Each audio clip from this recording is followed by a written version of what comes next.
time. Yes. When we met. It's been a while.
Nilisema mwaka wa 98 kwamba nitajiuzulu ama nitastaafu kipindi hiki cha miaka 5 ikisha. Wengine hawakuamini kwa sababu wanaamini power katika kontinenti la Afrika kwamba kuna mtu anaweza kuwacha power ya urais. Tunasonga mbele watu wote wa Jamhuri Kenya yetu. Tunasonga mbele watu wote wa Jamhuri Kenya yetu. Haya sisi sote wananchi tushangilie. Kwa Jamhuri, kwa Jamhuri, kwa Jamhuri Kenya yetu yaenda mbele. Kwa Jamhuri, kwa Jamhuri, kwa Jamhuri Kenya yetu yaenda mbele. Mwaka wa 60 umefika, tangu Kenya iwe huru. Mwaka wa 60 umefika, tangu Kenya iwe huru. Haya sisi sote wananchi tushangilie. Kwa Jamhuri, kwa Jamhuri, kwa Jamhuri Kenya yetu yaenda mbele.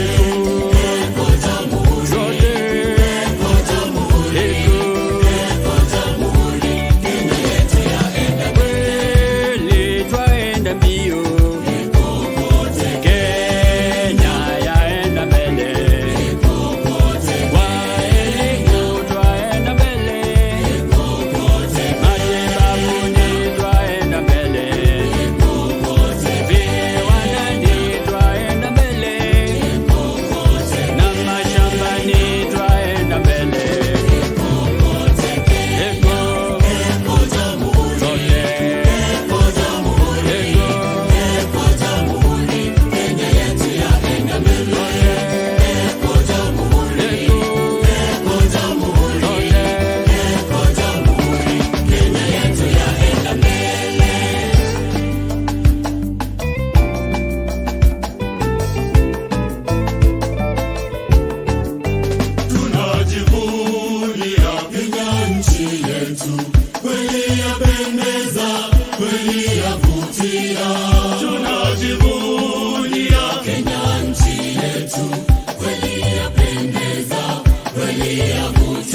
baraka, Kenya nchi yenye baraka, Kenya nchi yenye baraka, Kenya makao yetu ni nchi ya kupendeza, kamwe hatutaiacha, kamwe Kenya hatutaiacha, kamwe Kenya hatutaiacha.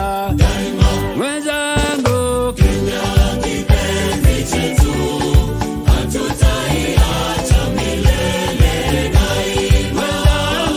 Kenya kipenzi chetu, hatutaiacha milele daima. Kenya kipenzi chetu, nchi yenye upendo, hatutaacha Kenya daima na milele.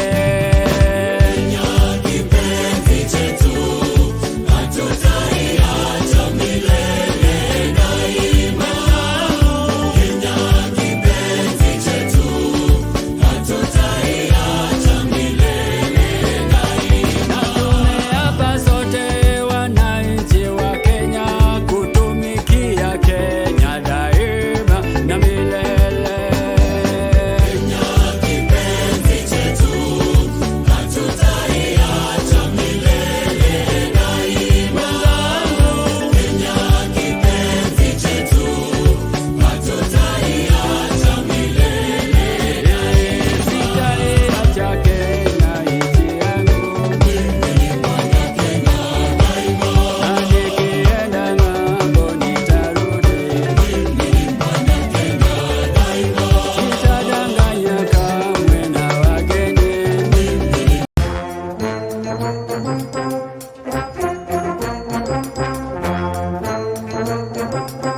PPMC Production.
I want someone to remove the meats from my knee back. Tosha. The microphone. Hiyo nini iko hapo nyuma? Imewekwa. Pengine this light maybe is the one that's too much. Kumbe light iko kila mahali. Yes. Make sure you don't have shadows on your face. You need help. Yeah. I don't know which camera person. Nataka nitolewe hii nini. It's pulling my neck back. My whatever. Who can help? Nani atakuja?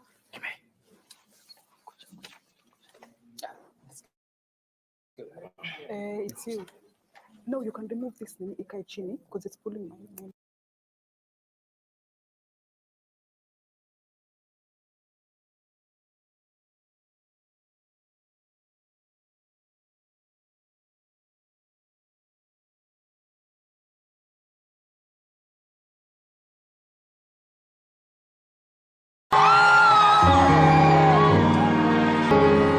Kwa uchungu na mateso, mabilio na huzuni, Jambo, mimi ni Daniel Kitu kutoka K24 Network. Nami ni Kamchemenza kutoka shirika la utangazaji humu nchini KBC. Karibu mtazamaji na shukrani. Vilevile Rais kwa kutualika. Right, and Mr. President, the last time we met, the 4th of January, you said you had wanted to introduce yourself. So please go ahead. William Ruto is my name, and I work for the people of Kenya. Great. And Your Excellency, we're here to have a conversation about a review of your presidency, which started some 15 months ago, but also to be also specific to what has transpired in the year 2023. Of course, you've had a lot of activities, you've attended different events, you've spoken a lot about your focus, your vision for the country, and tonight we want to spend some time to answer the questions of accountability, what you've been able to do, what you've not been able to do, and what the promises in the coming years. And of course, we start with a question about what has just happened to the Kenya shilling, which appears to be an record. Vyema kabisa, asante sana. Mheshimiwa Rais, nadhani ni wazi kwamba kichocheo uchumi wa sarafu ya kimataifa na jinsi inavyofanya kazi yake katika taifa lolote lile. Hapa nchini Kenya, kusema ukweli, sarafu ya dola imekuwa ikipanda, ni kama free fall kwa sasa. Hakuna udhibiti wala control yoyote unaendelea. Kumbuka Mheshimiwa Rais, hii pia inachochea katika biashara za uagizaji bidhaa hapa nchini, biashara zinazoendelea hapa nchini, wafanyabiashara wanaotumia dola, kwa sababu unakuta sarafu ya dola iko juu na inadhibiti. Ulitangaza awali kwamba katika siku zichache zijazo dola itaonekana ikishuka chini, lakini imekuwa ikienda 50, 151, 153. Hivi Mheshimiwa Rais, ni mikakati ipi ambayo uko nayo kwa sasa ambayo itakuwa ni ya karibu sana kuhakikisha kwamba unadhibiti hii hali ambayo inaathiri uchumi kwa sasa? Bila shaka uchumi umepanda zaidi, gharama ya maisha iko juu, bei ya bidhaa muhimu ziko juu sana kwa sababu kiwango cha dola kiko juu na hakiwezi kudhibitika. Asante sana Ali Manzu na ndugu wenzako ambao mmekuja kunitembelea. Kwanza nataka niseme nimefurahi sana kupata muda pamoja na nyinyi tuweze kujadili mambo ambayo ni ya muhimu kwa taifa letu la Kenya. And maybe just to answer you so that we are all on the same page. The issue of exchange rate is a factor of many aspects. As you know, I came into office when there was a lot of fluid activity in the space. We had a serious situation caused by COVID. We had a big war in Europe. We have a huge drought, climate change caused by climate change. And all those factors combined to create a situation globally that increased the price of commodities that we import, increased demand for the dollar. And in fact, what has happened is that the Fed, that is the central bank of the US, if you wish, has increased interest rates from 0.25 to 5.25. In fact, in the history of the Fed, this is the steepest interest rate increase. And because every country tried, including Kenya, every country tried to enhance liquidity because of the crisis, the COVID, so everybody tried to increase money in supply. In the process, we created a very serious situation of inflation. And when inflation ran away, in fact, for some countries, inflation has gone all the way to 40%, especially in our continent. Our inflation was almost double digit. It was 9 point something. So what the world has done, and which Kenya we are doing, is to manage inflation, to manage money supply. Because if you don't manage inflation, you run into a lot of problems. So what has the US done? They increased their interest rates. And because of the increase on interest rates, there was the demand for the dollar. People who had invested outside the US began to see an opportunity in the US. And so there was a lot of dollars leaving Kenya, leaving other countries, going to the US. What does that mean? It reduces the supply of dollars. And therefore, as compared to Kenya shillings, then the situation went up. Everybody expected that the US would ease on interest rates, on increasing their own interest rates. They didn't. That was the expectation of the whole globe. That's number one. Number two, in Kenya, we were maintaining an artificial exchange rate. You had the central bank governor, Mr. Thuge, say that this interest rate of this exchange rate of 130 that we were maintaining was artificial. I mean, it was maintained using our foreign exchange reserves. What happened? The government of Kenya spent $2.6 billion. That is almost 400 billion Kenya shillings in supporting the Kenya shilling so that it doesn't go to its actual exchange rate. How did they do that? You sell dollars, Kenya reserves. You sell it to the market so that you increase supply of dollars at a price that is not the actual price, a subsidized price. So this is the central bank. Central bank selling of to the Kenya. market. Yes, the central bank of Where Kenya. are they getting it from? The dollar itself. Our reserves. We have reserves. Yes, the reserves as of that time were just over 4-point-something months. Yes, that is exactly what happened. That's why those reserves came down to 3-point-something months. Mr. President. Today, and let me just finish. So because of that artificial support, when I came in, that is unsustainable.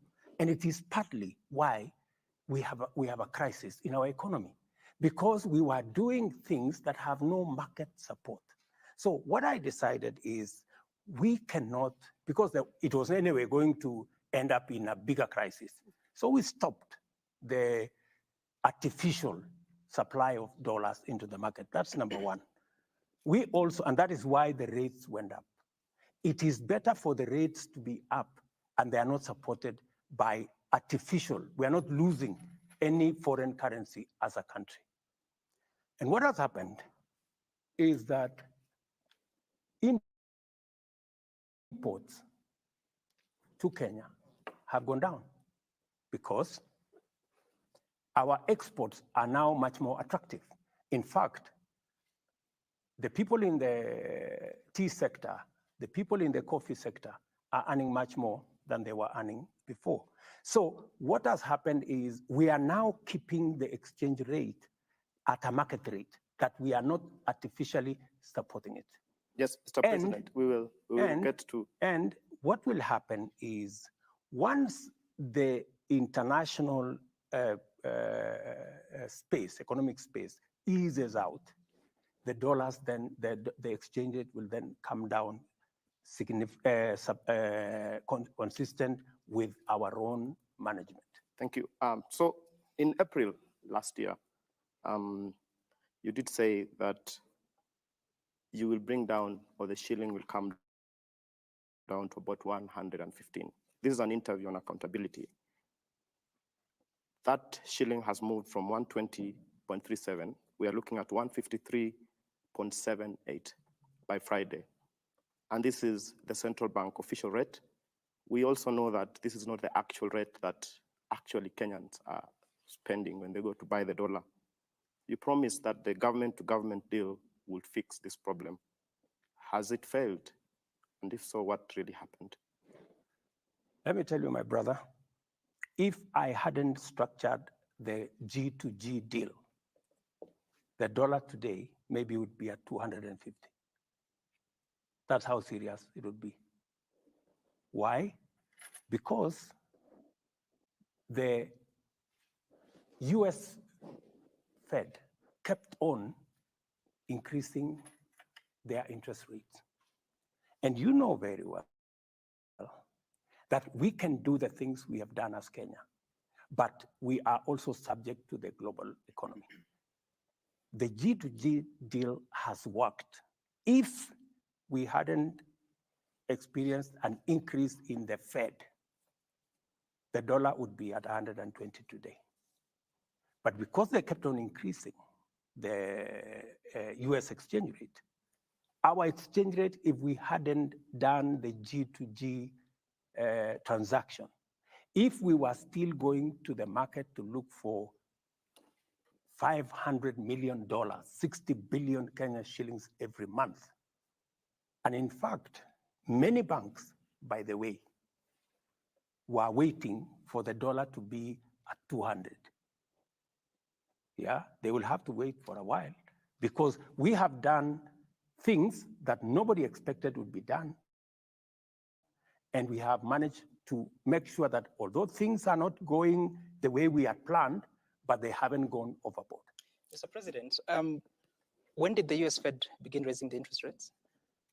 Maybe 2 years ago, immediately after the serious the COVID situation. That is when they began to Meaning increase. they were already doing this by the time of your election. But they were not at 5.2. And I'm just asking. Yeah, they had in begun. terms of what was happening. They had begun. I asked that because in April this year, that's when the government-to-government deal started. Correct. And I remember your deputy Rigathi Gachagua saying that those people that have dollars in their houses, it is time to sell because you're just about to suffer loss. Yes. Yourself, you said that you see it going below 120. Correct. $115 even. Correct. So if you have all this information, why then promise something that was also bound to the changes in the global economy? You see, and now you're saying it could have gone up to 200. Which figure do we trust? Let me tell you, my friend, we live in a global environment. And I know you're saying that because when we structured the G2G, many people keep saying, but this is what's happening in this country. This is what's happening in this country.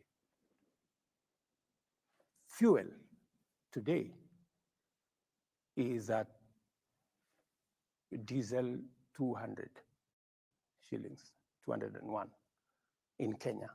It's exactly the same in our neighboring countries, Tanzania, Uganda. Many people think that fuel in Kenya is artificially managed by government of Kenya. It is not. We'll come to that. So we'll no, I'm just giving you as an example, because so that you understand where we are. And I want to say this without fear of any contradiction. If we had not tamed, already we were having stockouts here of fuel because of the lack of dollars. Because all these oil companies were running around. When I came into office, the first people I met were the oil companies. And they told me, look, we can't find the dollars. You know, although we are being told dollars is at 120 something, 130, we can't find it. You know, the dollars are not there because the rates were artificial. So we came to discover later, you know, that, oh, this dollar was being managed artificially. And that is how we realized that $2.6 billion of government money had been used, sold to banks to support an artificial exchange rate that was actually going to go the opposite direction.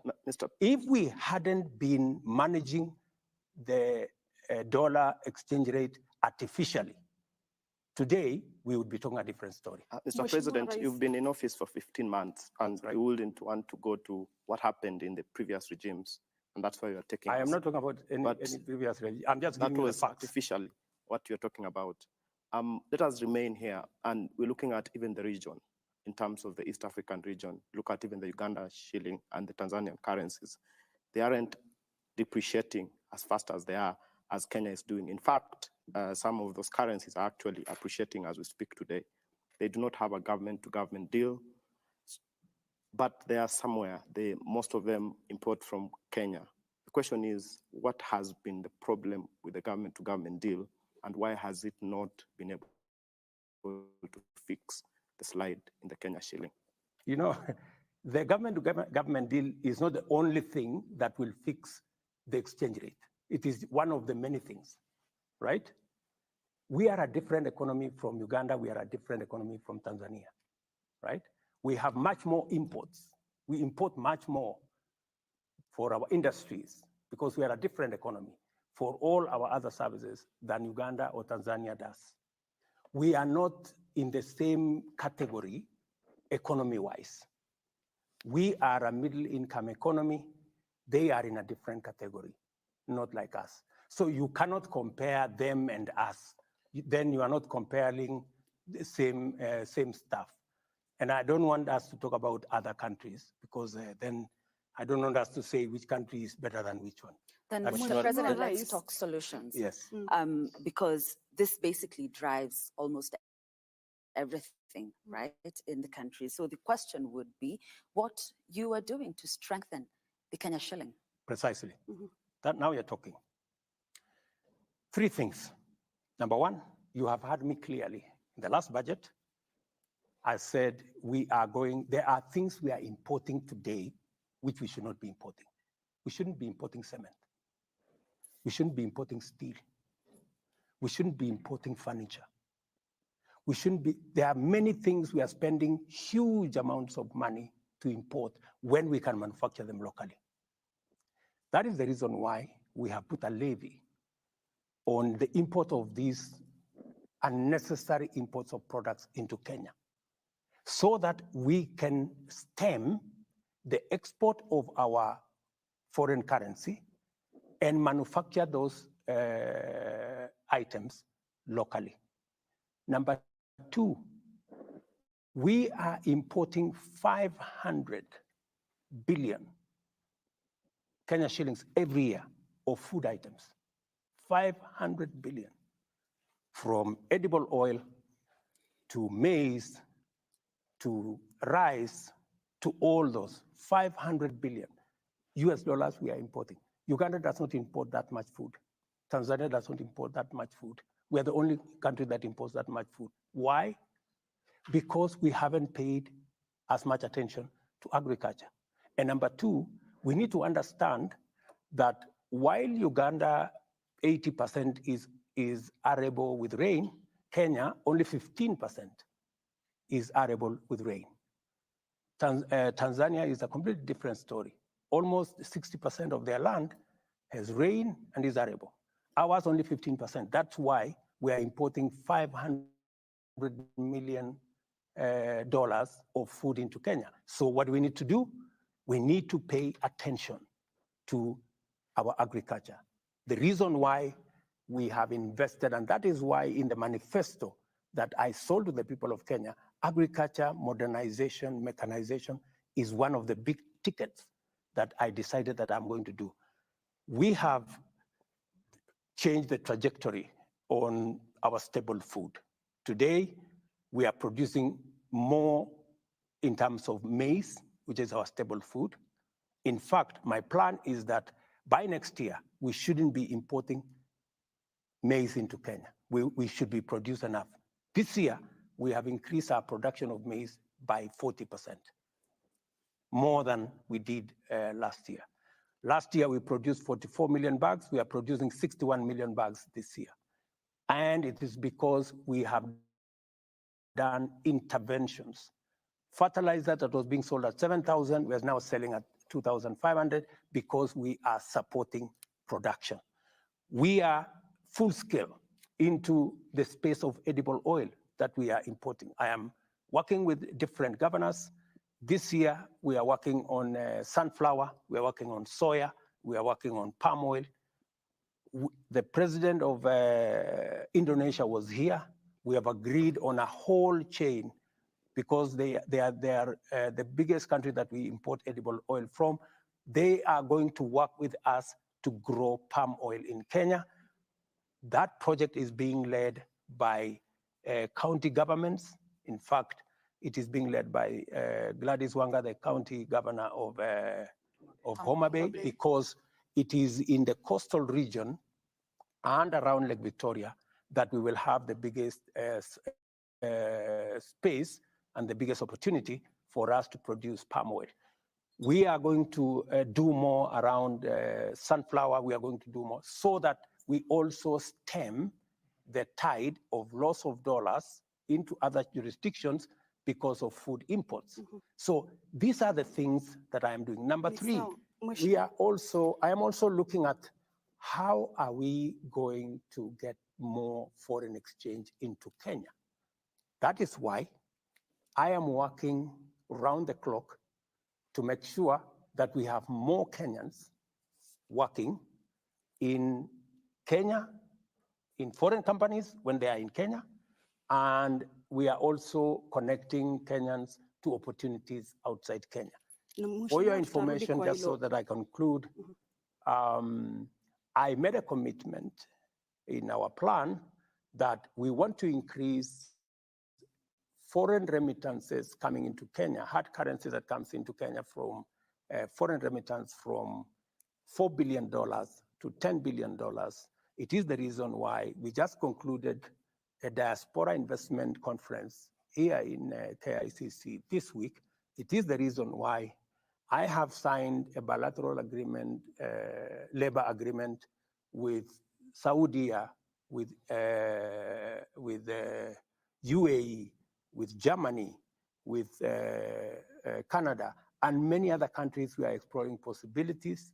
And for your information, as a result of those, what I have been doing, between now and next month, January, the first 10,000 Kenyans will be leaving to go and work in foreign countries so that they can support themselves and support Kenya, because many countries have established a strategy on how to grow their foreign exchange earnings. Mheshimiwa Rais, tutarudi kwa hilo. On the other hand, maybe still on the government-to-government deals, is it giving us as a nation the desired results? Absolutely. 8 months down the line? Absolutely. In fact, that same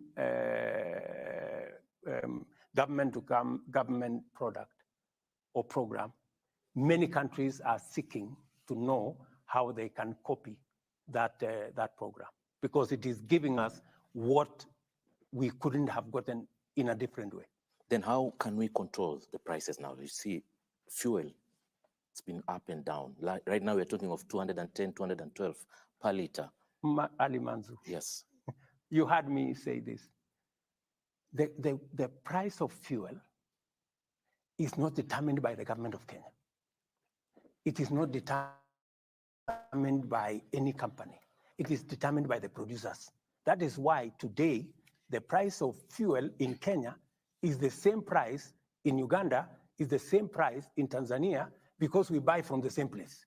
Mheshimiwa Rais, tutakuja kwa hilo baadaye. I've heard people say the president should reduce the price to 150. Tutarudi kwa hilo baadaye, Mheshimiwa Rais. How are you going to do that? Unless I take taxpayers' money and go and subsidize, which is removing money from this pocket and putting it in this other pocket. Mheshimiwa Rais, tunaposema kwamba bei ya mafuta serikali haina uwezo mkubwa kuhusiana na bei ya mafuta.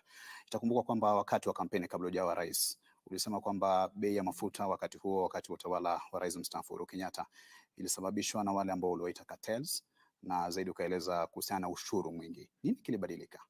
Hakuna kitu kimebadilika. Mambo ya ushuru, nimepunguza ushuru kwa mafuta, nimepunguza ushuru ya road development levy, nimepunguza ushuru ya railway development levy na ilikuwa kwa budget. Tumepunguza ushuru mara 4 in 4 different categories. But you see, that is not sufficient to reduce the price, because the price of oil itself is going up because of the producers. Ni sawa kusema kwamba changamoto za kimataifa zinaathiri bei ya mataifa nchini. You see, changamoto za kimataifa na bei ya fuel ya kimataifa imechangia. Amesema huyu mrembo kwamba tumeongeza bei ya VAT. Ni kweli, tumeongeza bei ya VAT, lakini tumepunguza ushuru zingine. Tunaongeza bei ya VAT kwa sababu gani? Kenya tuko katika kiwango inaitwa middle income economy. We are in the same category as South Africa. We are in the same category as Morocco. We are in the same category as Tunisia. I want you to check their taxes, because our taxes are now at 15.6% of GDP. 15.6% of GDP.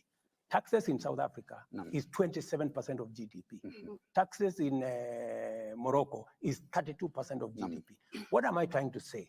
I'm trying to answer the question because, the people of Kenya are being pushed and being told, look, you are paying more taxes than other countries. Is that true? That is not true.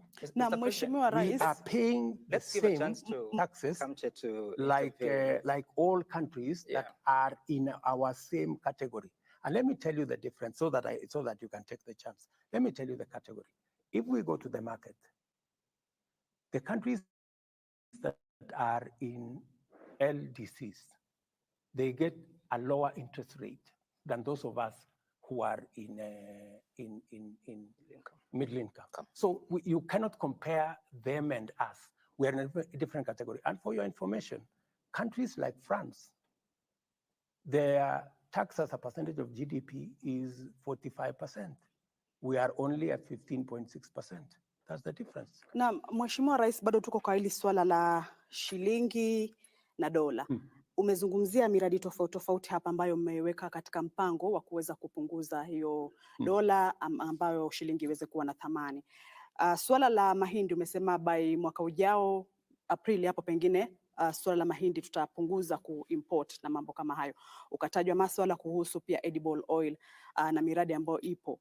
Lakini Mkenya pale nje anajiuliza watasubiri hadi lini hii shilingi iweze kupata thamani yake ili maisha yaweze kuwa sawa? Wakenya watazubiri kwa sababu dola sio serikali ya Kenya inaamua. Dola ni biashara, ni kati ya zile vitu tunauza na vile tunanunua. Ndio tunapata ile uwezo wa kudhibiti.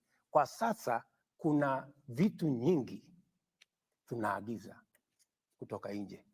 Na ndio nimesema ili kupunguza vitu ambazo tunaagiza kutoka nje, lazima tuanze kuzitengeneza hapa Kenya.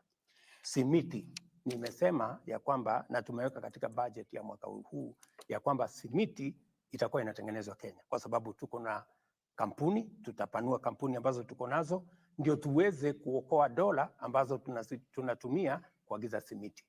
Chuma tutaanza kutengeneza Kenya. Tayari tuko na kampuni ya kutosha kutengeneza Kenya.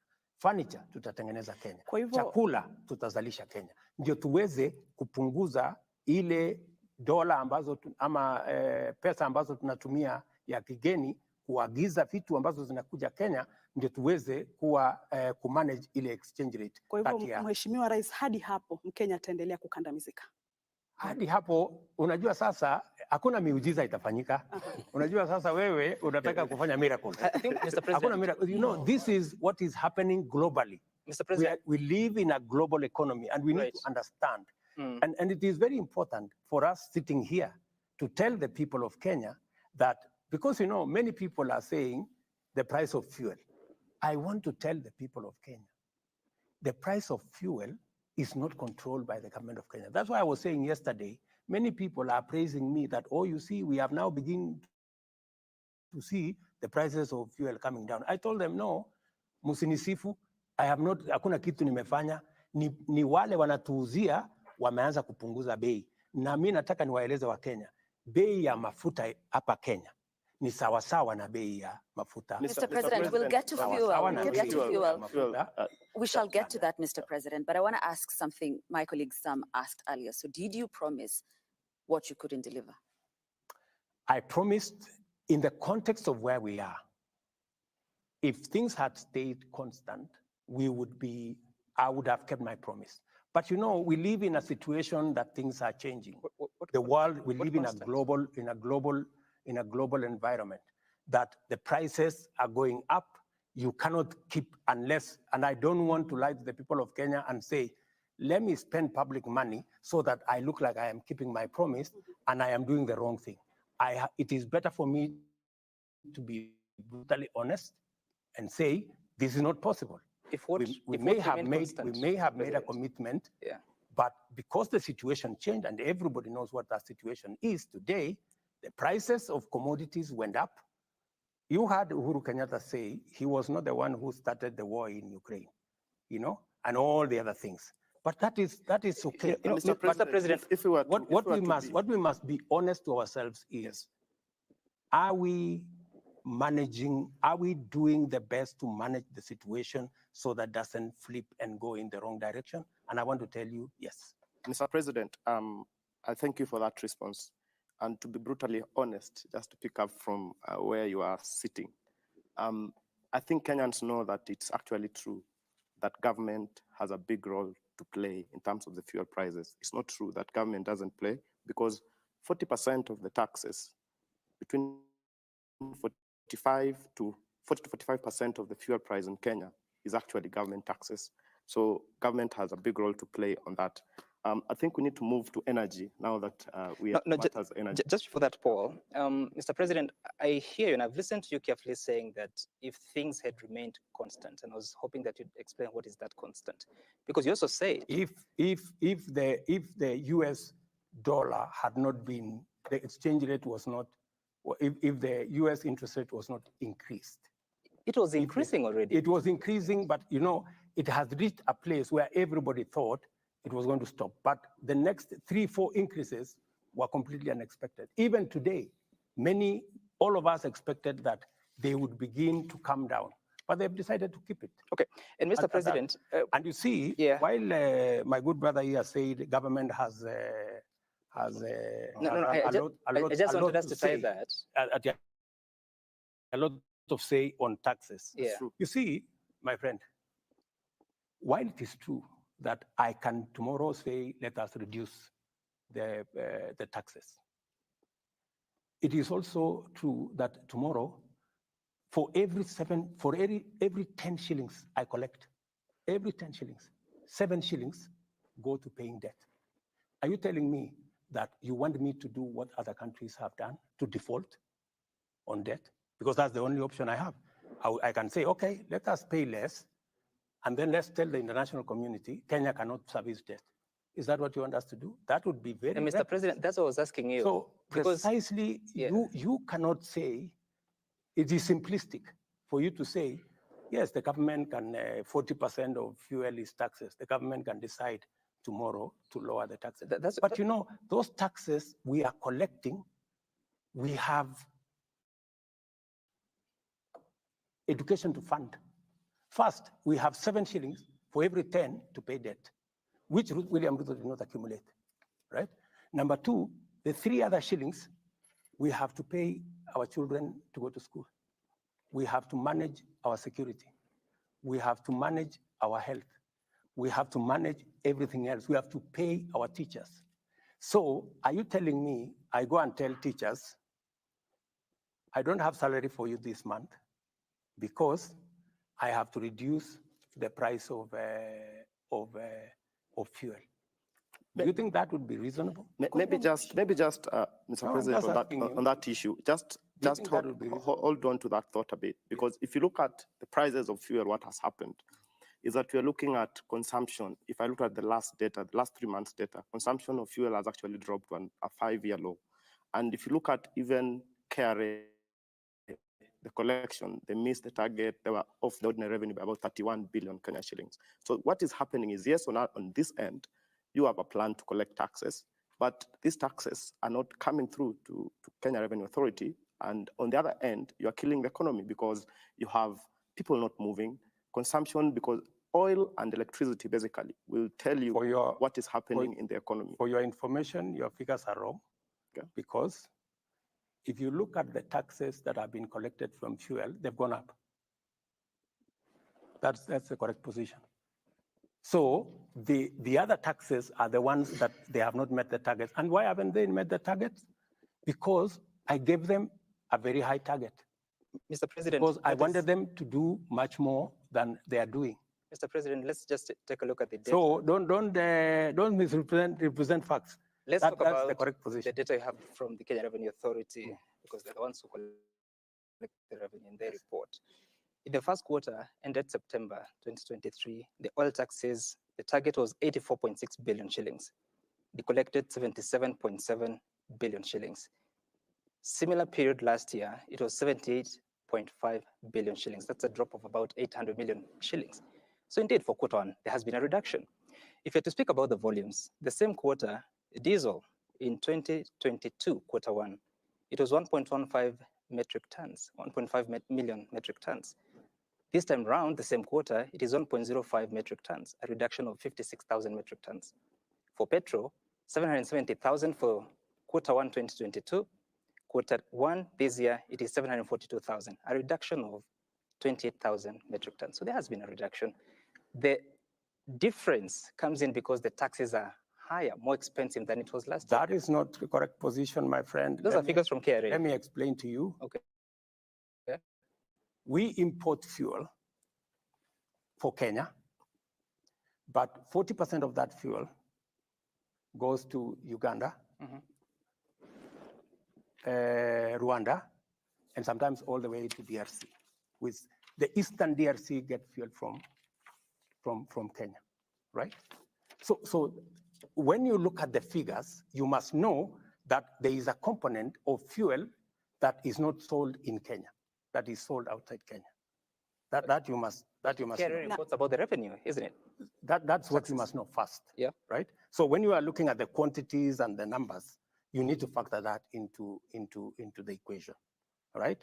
And secondly, we are beginning to look at other alternatives. A lot more people now we've connected to electricity. People who are using diesel. In fact, this year, most of our thermal energy electricity generation has gone down. Why? Because we have moved the number of Kenyans on electricity from 2.3 in 2013 to now 9.4. So we have more Kenyans who are not using diesel. We have more companies. We have more infrastructure who are using diesel that now we have connected to electricity. That explains some of the reduction. If you look at but this is a direct consequence from the Finance Act of 2023. That's not the correct position. I am telling you KRA is reporting more and more. President. Exactly. So why I'm telling you, the quantities that have gone down is because more people are not using diesel, especially in the big companies. If you look at what we are saying, because we have made it possible for them to use electricity. We have reduced in certain cases electricity for industrial power, so that instead of them powering their mechanism using diesel, they are now using electricity that we are generating. And it is partly why we have connected more people to electricity. Je, Mheshimiwa Rais, tukisalia tu kwa swala la bei ya mafuta na hii project ama tunaweza sema hii G2G deal ama mpango wa G2G deal. Azma yake ilikuwa ni kupunguza hata bei ya mafuta. Je, did we achieve the required results? Wewe ndio umesema azma yake ni kupunguza bei. Azma yake ilikuwa ni kuhakikisha kwamba number one, we have fuel. Because when I came into office, people were queuing in petrol stations for fuel. True? That was the case. Now, nobody is queuing in any petrol station. We have continuous supply. Number two, half the companies in Kenya, fuel companies, had closed down. Today, no company is operating outside the net. Every company has fuel. Number three, local companies were buying fuel in US dollars. Today, they are buying it in Kenya shillings. If you ask any Kenyan company that is selling fuel, our oil marketers across Kenya, they are very happy with the deal we structured. And number three, we have removed pressure on the US dollars. In fact, when I came into office, there are many companies who are considering relocating from Kenya. Why?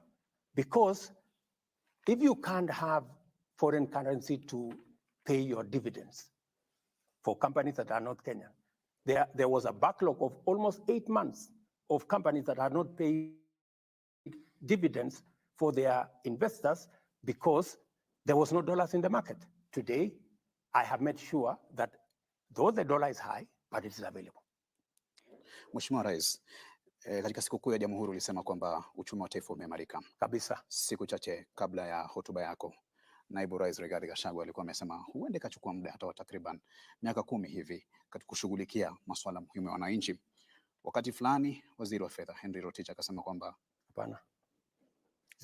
Waziri wa Fedha Njuguna Ndung'u akasema kwamba hali ni ngumu kwa taifa, hasa kulipa mishahara na masuala mengine ambayo yanahusiana na fedha. Hali ya uchumi iko vipi Mheshimiwa Rais? Na tukisalia hapo, Prime CS Musalia Mudavadi amesema 3 years. You know, to quote him verbatim, he's forecasting a difficult 2 to 3 years, asking Kenyans to bear the burden. So just like Kitu here is asking, during your manifesto launch, Mr. President, you called it the plan. Is there a plan for economic recovery? Because you are saying this, your deputy is saying another thing, Treasury CS, a different thing, Prime Cabinet Secretary. I mean, this should be one government that is in one voice. And Kenyans themselves, Mr. President, wanaumia. Wakenya wanasikiza pia, huyu anasema hivi, huyu anasema hivi. Tuliza boli. Tumelituliza. Nani anasema kweli? Sikizeni. Nimesema hivi, nataka kuwajibu nyinyi wote watatu. Mimi nimesema, if you read my statement, I said our economy today is out of debt distress. And that is the truth. For your information, if I didn't step in, let me even say, if I wasn't president, the kind of decisions I have made, very difficult decisions. You know, very painful decisions. Decisions that I know they will cause pain, but it is better we make those decisions now than get Kenya into that distress. There are almost 8 countries in our continent, including one that went into debt distress. I don't want to mention countries, you know them, last almost 3 weeks or 1 month. That is the worst thing that can happen to any country, to go into debt distress. We are now out of debt distress. Our economy is stable, but the difficult part is still there. We still have to navigate. All we have done is to avoid the cliff, right? That we have avoided because we have negotiated, we have put brakes on expenditure. We have negotiated a good package with World Bank, with IMF, with development partners, with bilateral countries, China, Europe, and everywhere. And that's why I have been on the road so many times. People ask, what is he doing? It was necessary for me to step in and stabilize so that Kenya does not go into debt distress. Let me tell you what Ndung'u was saying. Ndung'u was in parliament. That's actually where I was headed. He says the government is broke. Ndung'u was in parliament, and he was being pushed. Oh, you need to do this more. Ndung'u was telling them, look, we don't have the kind of money you're talking about. We don't have money to increase this and to increase this and to increase this. That is the correct position. We have, and that is why we are cutting back on many aspects, because this is what is required at this point in time. It is the difficult decisions we have to make now so that tomorrow looks better. Mheshimiwa Rais, ufafanuzi wako wa uchumi kuimarika nini wakati ambapo Wakenya wengi wanalalamikia gharama ya maisha? And you see, what Musalia is saying is for us to be able to get to a place where we can say we are good, you know, that things are moving, there is money in the pocket, we can feed ourselves, we can do everything. It takes time, right? How long? And it takes time because how long, Mr. President? You want me to say 3 months, 5 months, 1 year? No, you're quoting your Prime Cabinet Secretary who says 2 to 3 years. Relax, because we are not in charge of all the factors that will finally determine where we are going. Let us give ourselves time. But I want to promise the people of Kenya that we will sort this situation out. Mheshimiwa Rais, unaposema uchumi umeimarika, ufafanuzi wako wa uchumi kuimarika ni nini, hasa wakati ambapo Wakenya wanalalamikia gharama ya maisha? Number 1, na ni vizuri umeuliza gharama ya maisha. Gharama ya maisha inachangiwa na vitu vitatu. Ya kwanza ni gharama ya chakula. right? Na nikisema uchumi iko na uchumi ya tumbo. Nataka nikuulize na Wakenya wenzangu, tumefanya lolote kupunguza gharama ya chakula? Yes, we have done major steps. The price of food items is today lower than it was a year ago. It is a fact. Lakini, of course, it's not convenient for certain people to accept. That's number one. Number two, globally, where is Kenya? Uchumi wa numbers, and these are not my figures. We've brought down inflation from 9 point something to now 6.8. Those are figures, global figures of the World Bank.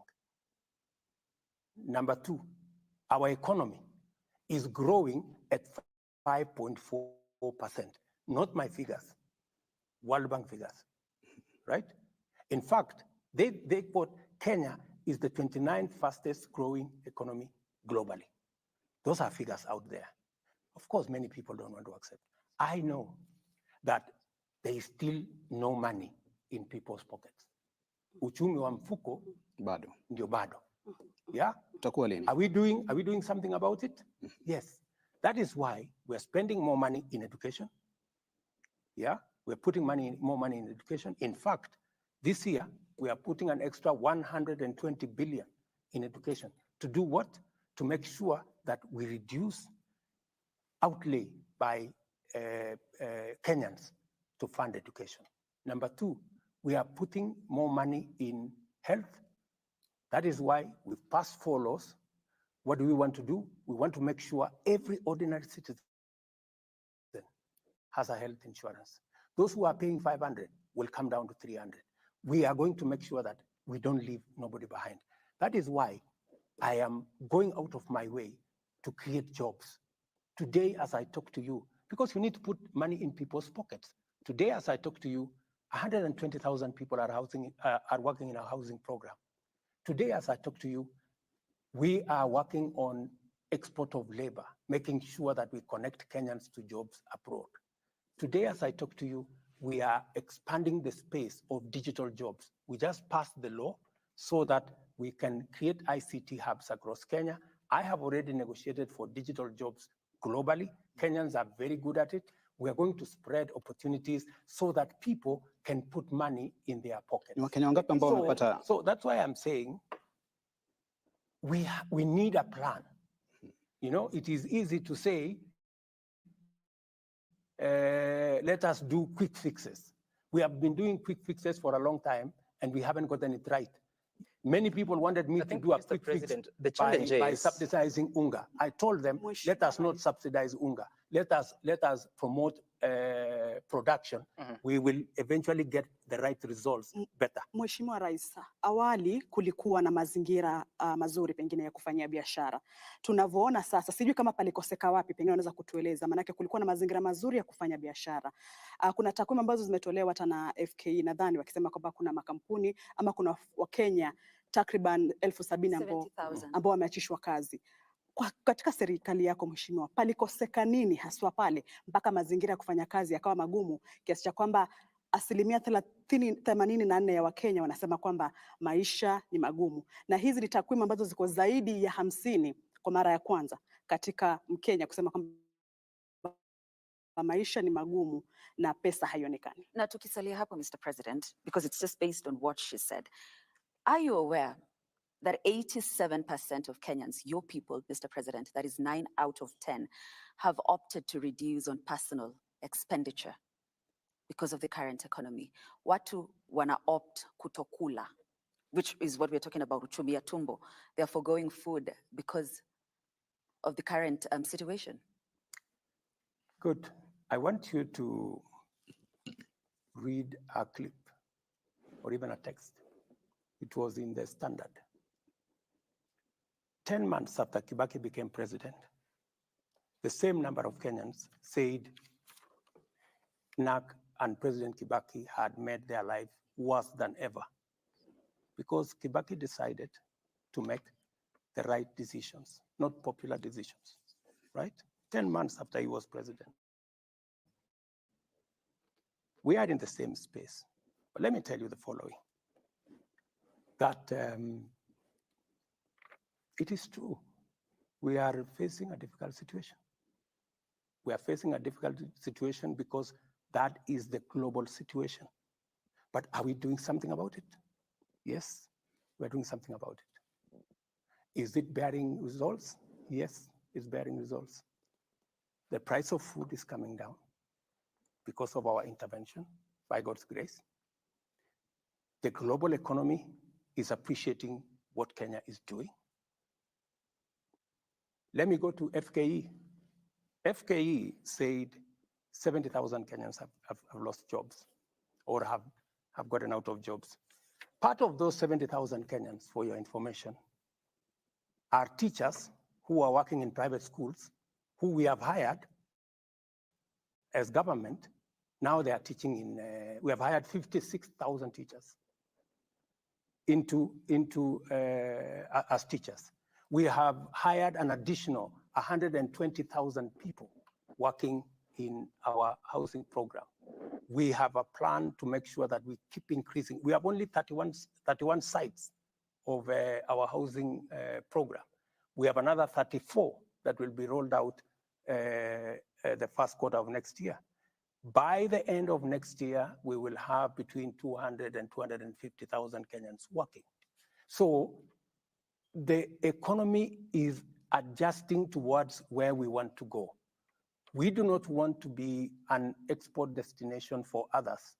We also want to produce what we should be producing. And that is why we are working on the difficult patch for now so that we can stabilize the future. Kwa hivyo Mheshimiwa Rais, unakubali kwamba Wakenya 70,000 kweli walifutwa kazi ama walikosa kazi? Sikubali, wao ndio wamesema. Mimi nimekuambia. Na wakaandikwa na serikali. Kumaanisha ni makampuni yaliyo humu pengine yalifunga wakatoka ndo wakaja wakaandikwa na serikali, ama hawa walikuwa ni wa kutoka? Waacha sasa nikwambie, wale wamesema, yale wamesema. What I have told you is what I can vouch. Have I hired 56,000 teachers? Yes. Are there 120,000 people working in our housing program? Yes. So as to what on FKE side, you need to verify the figures. Mr. President, Sam, just 1 second. You have talked about pain and that Kenyans need to, appreciate the pain and the process like President Kibaki did. And State House and where you sit, you set the tone for whatever government agencies and officers below you do. That's correct. And you are asking Kenyans to be patient. You're asking Kenyans to tighten their belt. But if you look at your administration and State House, to be specific, and other officials, look at foreign travel has been up 26% just this ending quarter to 1.1 billion. And Kenyans are feeling quite taxed. And the hustlers that you represent are looking around the numbers that we are discussing today, and they're wondering, where have we missed this? Because on one end, you're asking Kenyans to be, to bear with government, to tighten their belts. The Treasury is saying things are bad. You're saying you're preventing us from, going off the cliff. But on the other end, the extravagance in government is really still heavy. How do you reconcile these two situations? I will answer you this way. Go and look at the budget. We have cut by 50% the budget for travel and entertainment. 50%, right? In the supplementary budget, just go and check the figures. That is about 11 billion shillings that we have reduced. Have I traveled more than the former presidents? Yes. And I have traveled not as a tourist. I have traveled to sort out the matters of Kenya. If I didn't package what I have packaged to salvage our country from going over the cliff, we'd be talking a different story. Would you rather I sit in Nairobi and see Kenya go down, or would you rather I go to America, And America has really supported us in making sure that we structure a deal with World Bank and IMF. Would I travel to China to make sure that we structure the bilateral deal that will see all our roads come back? Would you rather I don't travel, or I travel to South Korea to sort out the problem you see in our electricity space? That we now have money to do what the investment we have not done in the last 10 years in our energy transmission. The reason why you find the blackouts, and is the challenge we have with our transmission infrastructure. And I have found resources to now sort that out. So would you rather I sit here or I look for the bilateral agreements that will give Kenyans an opportunity to work abroad and to work at home on digital jobs? This is what a president is supposed to do. And I can account for every shilling that I have spent on my travel. And let me say this, on the budget of State House, there were so many things around the State House, including the famous NMS. Part of the money that was being allocated to State House was to pay contracts, NMS contracts, and many other things, which I have said must stop. And because I want to lead the way in making sure that we manage what eventually is destroying our country, called bending bills. And for your information, we have 506 billion of pending bills. I need to lead the way. That's why I instructed staff in State House that State House must be the first one to clear pending bills. Most of the monies that have come here is to sort out NMS and all the other people that were here. And I have said those infrastructure should be transferred to the parent ministries. State House must deal with State House matters. Mr. President, we've spoken about 3 issues. We've spoken about the Kenya shilling and how it's behaving against the major currencies, global currencies. We've spoken a bit of energy and what is happening in the field sector. We also touched on cost of living. We have so much to cover tonight, and I just seek your indulgence that we can be first in our responses, but also the questions. That question that you say we were on a cliff, debt cliff, and now we are no longer there. Recently, you posted on your X account, and you said that the World Bank is giving us 2 trillion shillings for the next 3 years. The IMF is giving us over 680 billion shillings. That in total is about 2.6 trillion shillings based on the current exchange rate. Now, part of the reason why our debt is beyond the ceiling that was of 10 trillion shillings by June next year is because of what has happened to the US dollar. If you add what you've gotten from the 2 global institutions, it takes us to close to 13 trillion shillings already in the next 3 years. Why then have a debt anchor of 55% to the GDP, which are already busting? For your information, and it's a very good question you've asked, most of that money we have negotiated will actually replace. We are getting money at 2-3%. We are replacing it with money we are paying 15-16%. And the killer on our debt is the interest, the amounts of interest we are paying. It's not even the principal that is a big problem. It is the amount of interest we are paying. Because if you are paying interest at 16, I think the euro went to 20% at some point, that is what is destroying our economy. So we are not necessarily increasing the debt portfolio. We are substituting debt that is expensive just so that it is manageable, and then it can give us the space to be able to grow our economy.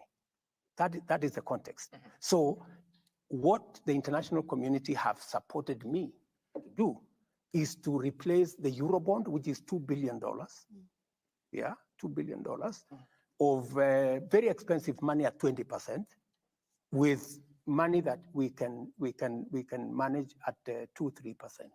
That is the difference. And by just doing that, we will save on the 7 shillings we are paying for every 10 we collect to pay debt. That will significantly come down. So that is what that's what I am doing, because That is what is feasible as we talk. As I embark on growing the economy. And growing the economy is investing in the right place, making sure that our agricultural production is up to the scale. It is the reason why I am improving the whole agriculture chain.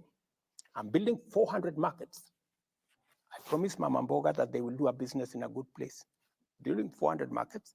I am building 47 county aggregation and industrial parks to add value, to add, to process, so that we get more value from our production. And if you saw this, this is when is today, Sunday. If you saw last week, we just advertised for the infrastructure of our 6 special economic zones. Again, these will become engines of exports because we have to grow our exports. We need to stem imports into Kenya, but we need to increase more exports so that we can get more revenue, grow jobs locally. And you see, my focus is to make sure that we expand the space of people who are working. And it is going to be deliberate.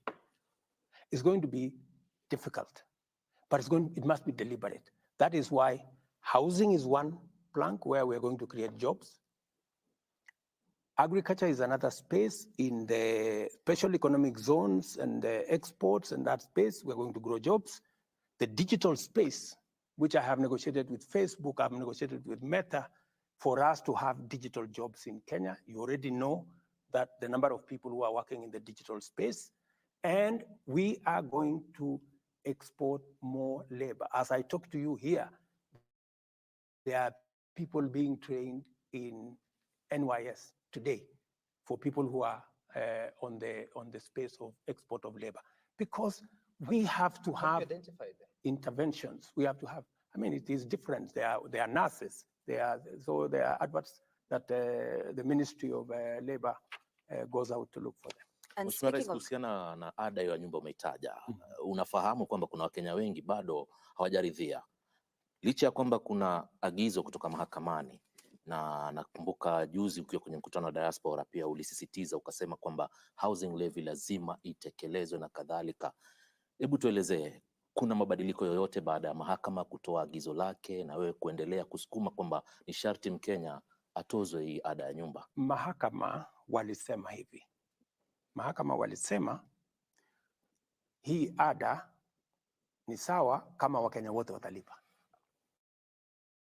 Right? That's what they said. They said it should not be discriminatory. Mr. President, they didn't say that. Kuna mkakati they said it is as it is discriminatory. And therefore unconstitutional. No, you interpret it. The problem of unconstitutional was made by the media. No, they said it's null and void. So if it is unconstitutional, why did the court say we should continue to collect? Because there's an application for stay orders. How do we continue? No, how do we continue to do unconstitutionality? No, Mr. President, at least we can agree on what the court said. Yes. And the court said that we've looked at everything and we arrive at the decision that this is discriminatory. Because of that, it doesn't agree with the constitutional Article 10 on governance. And therefore it is null and void. No. Kingine ambacho labda Mheshimiwa Rais nikuongezee, ilisema mahakama pia ilisema kwamba hakuna mkakati maalum kupitia KRA jinsi fedha hizi zitakusanywa. Absolutely. Now that is what they told us to fix. And that is why we now have a law in Parliament. What the court said there are institutions that are not paying. There are groups that are not paying. That are not paying in the current setup. And we have said we are expanding the net of the payers. It will give us actually more money so that we can do more houses, which is a very positive thing that the court has done. And they have said, establish a mechanism how this money will be used. We have put a mechanism in law how it's going to be used. Let me tell you, good people, you know, we can argue about this or that or the other. My question is, do we have a problem of housing in Kenya? Yes. Do we have a problem of jobs in Kenya? Yes. Can we sort out? Because, you know, it is one thing to argue, even if you are a judge. And I am sure that is what went through through their minds. Because the judges are also Kenyans. They know we have millions of young people out there who are jobless. A story was carried, for example, in one of the media houses here. I think I saw it on KTN, saying the crime rate in Ruiru has gone down because there are many people working in the housing program in Ruiru. I did not make the story. It was in KTN, and that is the truth. So even as you sit as a judge, even as you ask me a question as a journalist, we are discussing housing. Housing is an opportunity to do three major things. Number one, to create jobs. Is it a good thing for us to create jobs? These are not the children of William Ruto. These are the children of all Kenyans that will work. They will work as architects, they will work as engineers, they will work as carpenters, they will work as masons, they will work in whatever field. Some of them will be working in factories that are creating steel. Some of them will work in factories that are making for us cement to do the houses. Is it a good job? Is it a good thing? Do we have a problem of unemployment in Kenya? Yes, we need to sort it out. It has to be sorted out somehow. Number two, do we have a problem of industrialization? Do we have a problem of manufacturing? Yes. How do we create more manufacturing jobs, if not through programs like housing? How do we reduce the problem of land fragmentation, where land that is supposed to be used for agricultural productivity is now being subdivided for people to live? If we provide alternative housing, we will save the land that is going to settlement. We will use it to produce food so that we stop the slide into food insecurity, and we begin to tame the problem of high prices of food. Mr. President, these are obvious, and that is why I am very confident that the court will look at it, look at what is the public interest, what is the public good that comes with housing. Let me ask finally, to own a house in Kenya today, you need to have 4 million, 5 million, the simplest, the cheapest house. We are giving an opportunity through this affordable housing program for a mama mboga or a boda boda guy to buy a house of 400,000 where they can pay 4,000 shillings a month and eventually own a house. I mean, we are giving dignity to every Kenyan. And let me tell you, finally, housing was a program that was in the UDA manifesto, the Kenya Kwanza manifesto, 1.5%. It was in Azimio manifesto, 1.5%. Yeah, it's not, and we all know that it is the right thing to do because other countries have done it and they have made a big difference.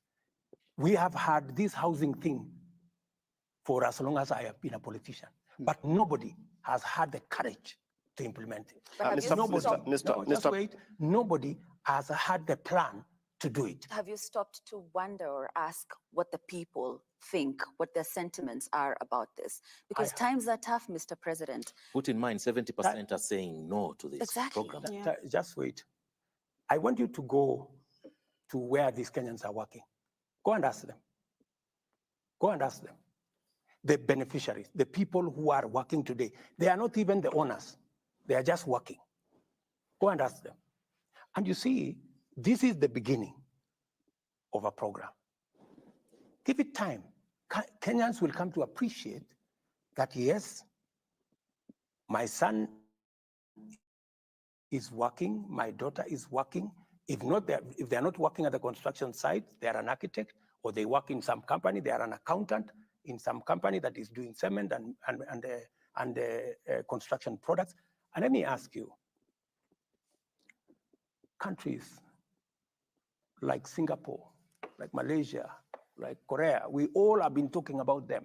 We've been saying, oh, you know, we were at the same level with Korea, but today they are different from us. They made tough decisions. That's why they are where they are. We have to make tough decisions if we have to catch up. I mean, if we want to continue to make convenient, you know, politically correct decisions, we will continue to remain in the same place. And I know, for example, that it is politically expensive. You know, I would be a very popular person if I abolished tomorrow. I said, okay, let's forget about the housing thing. People will cross forward. Mr. President, I don't think there's anyone saying that you should stop it. I don't want to be. Mr. President, if you remember, Mr. President, I want to transform Kenya. Yes, if you remember, transforming Kenya is not a walk in the park. Transforming Kenya is not going to be done using convenient, politically correct, popular decisions. Some of the decisions may be difficult now, but we will all see the benefits as we go. No doubt about that, Mr. President. It is the wrong time. We've had housing as a plan for the last 50 years. Are you telling me for the last 50 years, there was no correct time? It is never too late. It is never wrong to do the right thing. Mr. President, just let's stay to the housing fund. Because when it started and you were walking around the country and selling this dream to many Kenyans, you told us this was a fund and we will contribute. And if you didn't want the house or didn't benefit, at the end of the day, you would get your money out at some point. Then overnight, in Parliament, it turned into a levy and a tax. What really changed and what caused you to move from a fund, which was really, really contributory, to this discriminatory fund that even the court has found to be? And does this mean that this plan changed overnight, or what really happened to cause you to make these changes? And just to stay on that point, was it necessary that we would start all these funds together in terms of, was it a must that you start the housing fund? You are here fighting the fire of housing. Again, you start the health crisis. Before this is done, even it's off, you are dealing with the taxation, and because of that, nearly every government agency is now waking up with taxes. So you find, levies going up by 3,900%. You find even pets now they're going to be taxed. And Kenyans are wondering, what has happened? Do you feel that you're out of touch with the people that you lead? Because then it will explain some of the decisions that you're doing. Thank you very much for asking that question. Let's start with the levy. I proposed a fund. Yeah. There is a principle in Kenya today called public participation. It went to public participation. And Parliament, when coming from public participation, came and said it should instead be a levy, right? And as president, if the people said they wanted this changed into a different way of doing it, I agreed that, okay, let's go this way. But what did I do to make sure that it captures everybody? We changed the design of the whole delivery of the housing so that now we have social housing for the people at the bottom of the pyramid.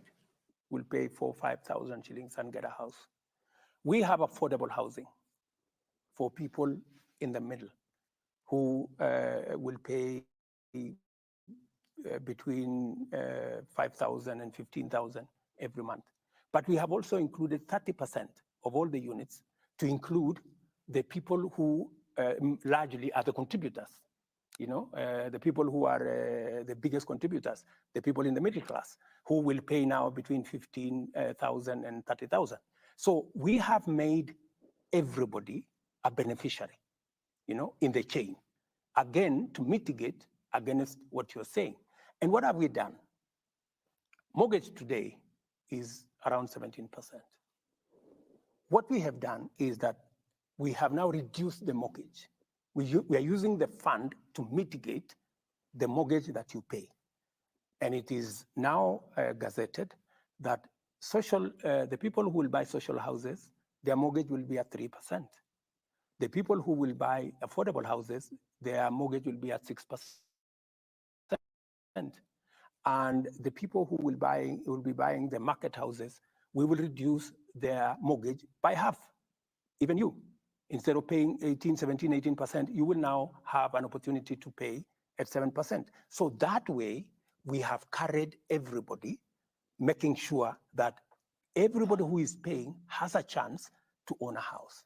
And that is how we are delivering. Mr. President, on the question of accountability, because it is good that you highlight what happened to the public participation, and you say that Kenyans said they don't want it as it was structured that time. You also attribute responsibility to Parliament that they decided it should be a levy. Then you say yourself, let us change how it works. So I see a bit of distribution of responsibility. But did Kenyans tell you they wanted to be a levy or a tax? What Kenyans told me is that they want jobs. Yeah.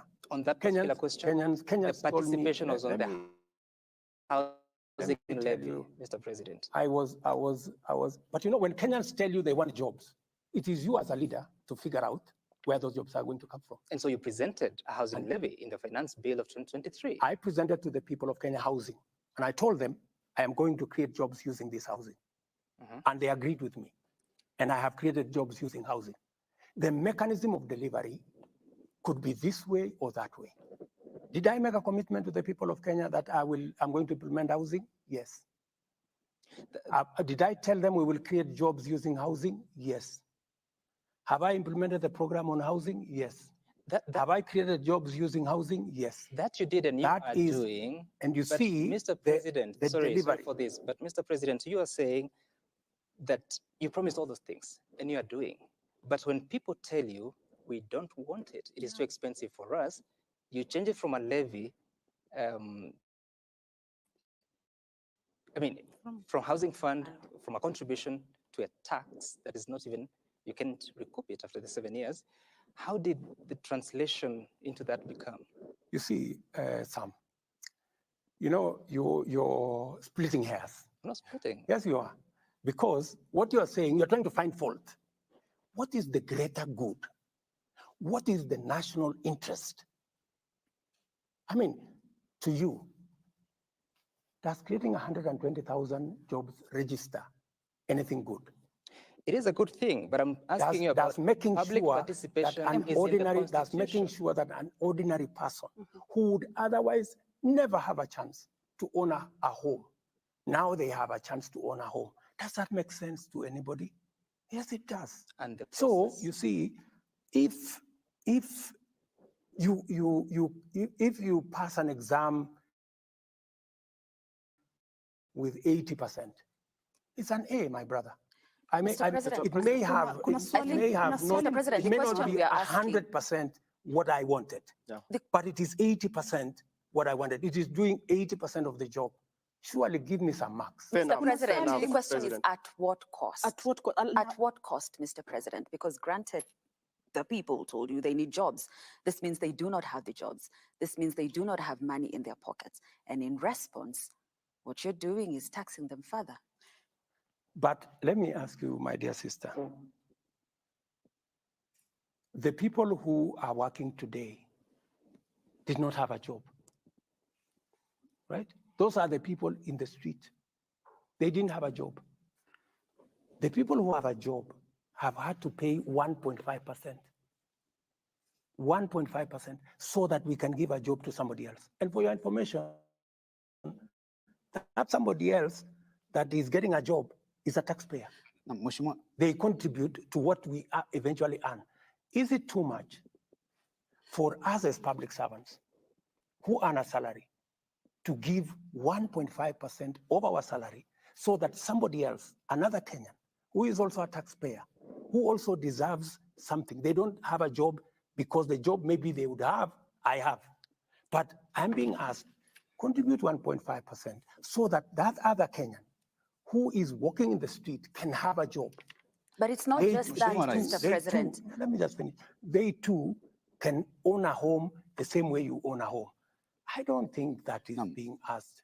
It's not just that, Mr. President. Bado hujalijibu la mwenzangu Wafula pale. Amesema iweje wakati huu ndio munaleta tuseme hizi taxations nyingi, mumeanza na affordable housing na bado hatuja elewa vizuri zaidi tuko kwa health, bado tunajaribu taxations. Kwa nini zimekuja kwa wakati mmoja kiasi cha kwamba Mkenya anasikia uzito? Kwa nini isikwende step by step kiasi cha kwamba hata Mkenya atajua ni kweli tunasonga mbele, lakini si finyiki, maisha yako sawa? Wacha nikueleze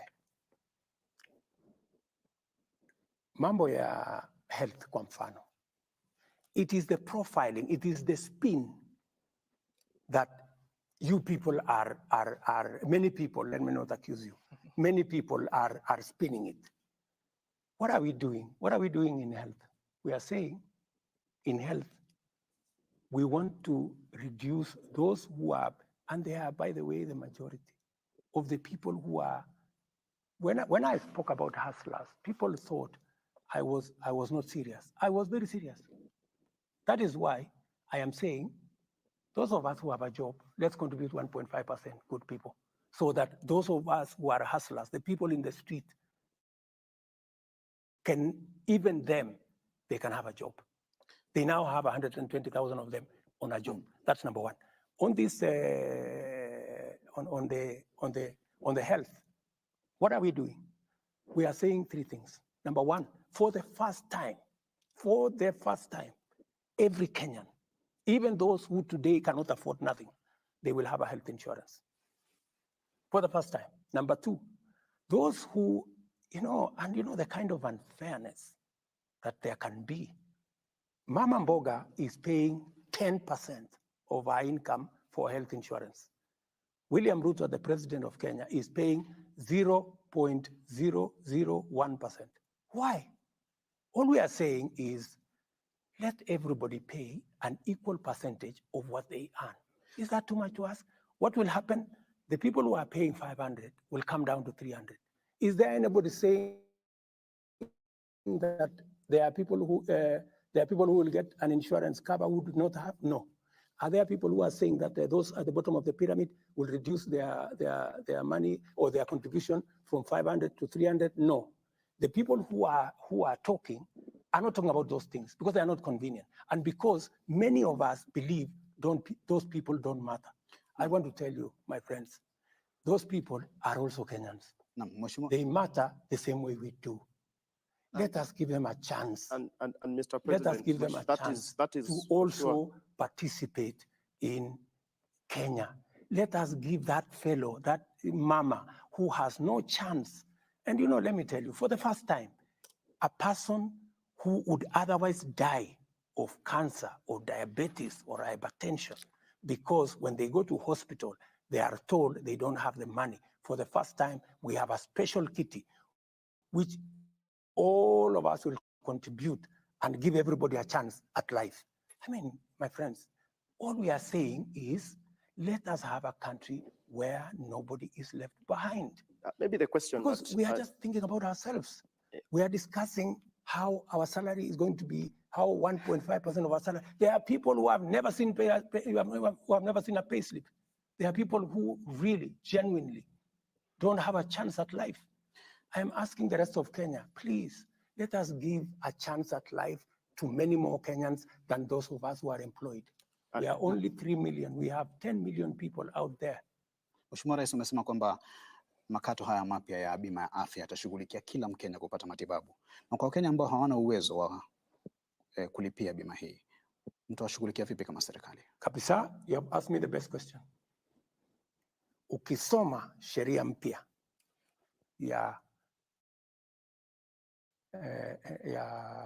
ambayo tumepitisha hizi sheria 4, tumesema wale wa Kenya ambao hawawezi kulipa, serikali ya Kenya tutawalipia. Kila mtu atakuwa na bima ya afya. Uko na takwimu ni Wakenya wangapi? Na wale tayari tuko na wale ambao wako katika programu hii yetu ya social cash transfer. They are about 2 million. But my estimate is that another 3 million will be in that category. People who cannot afford. Hawa pia watu karibu 5 milioni watapata bima ya afya, italipwa na serikali ya Kenya katika mpango mpya.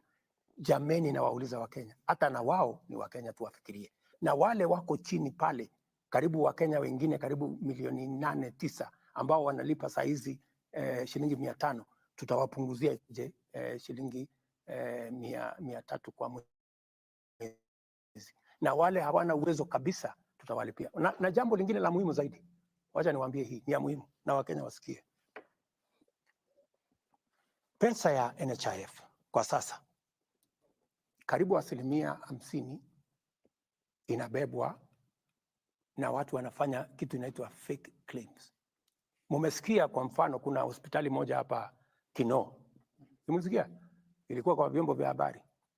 Ati wanafanya operation ya upasuaji kuzidi Kenyatta, Aga Khan na hospitali zingine zote combined.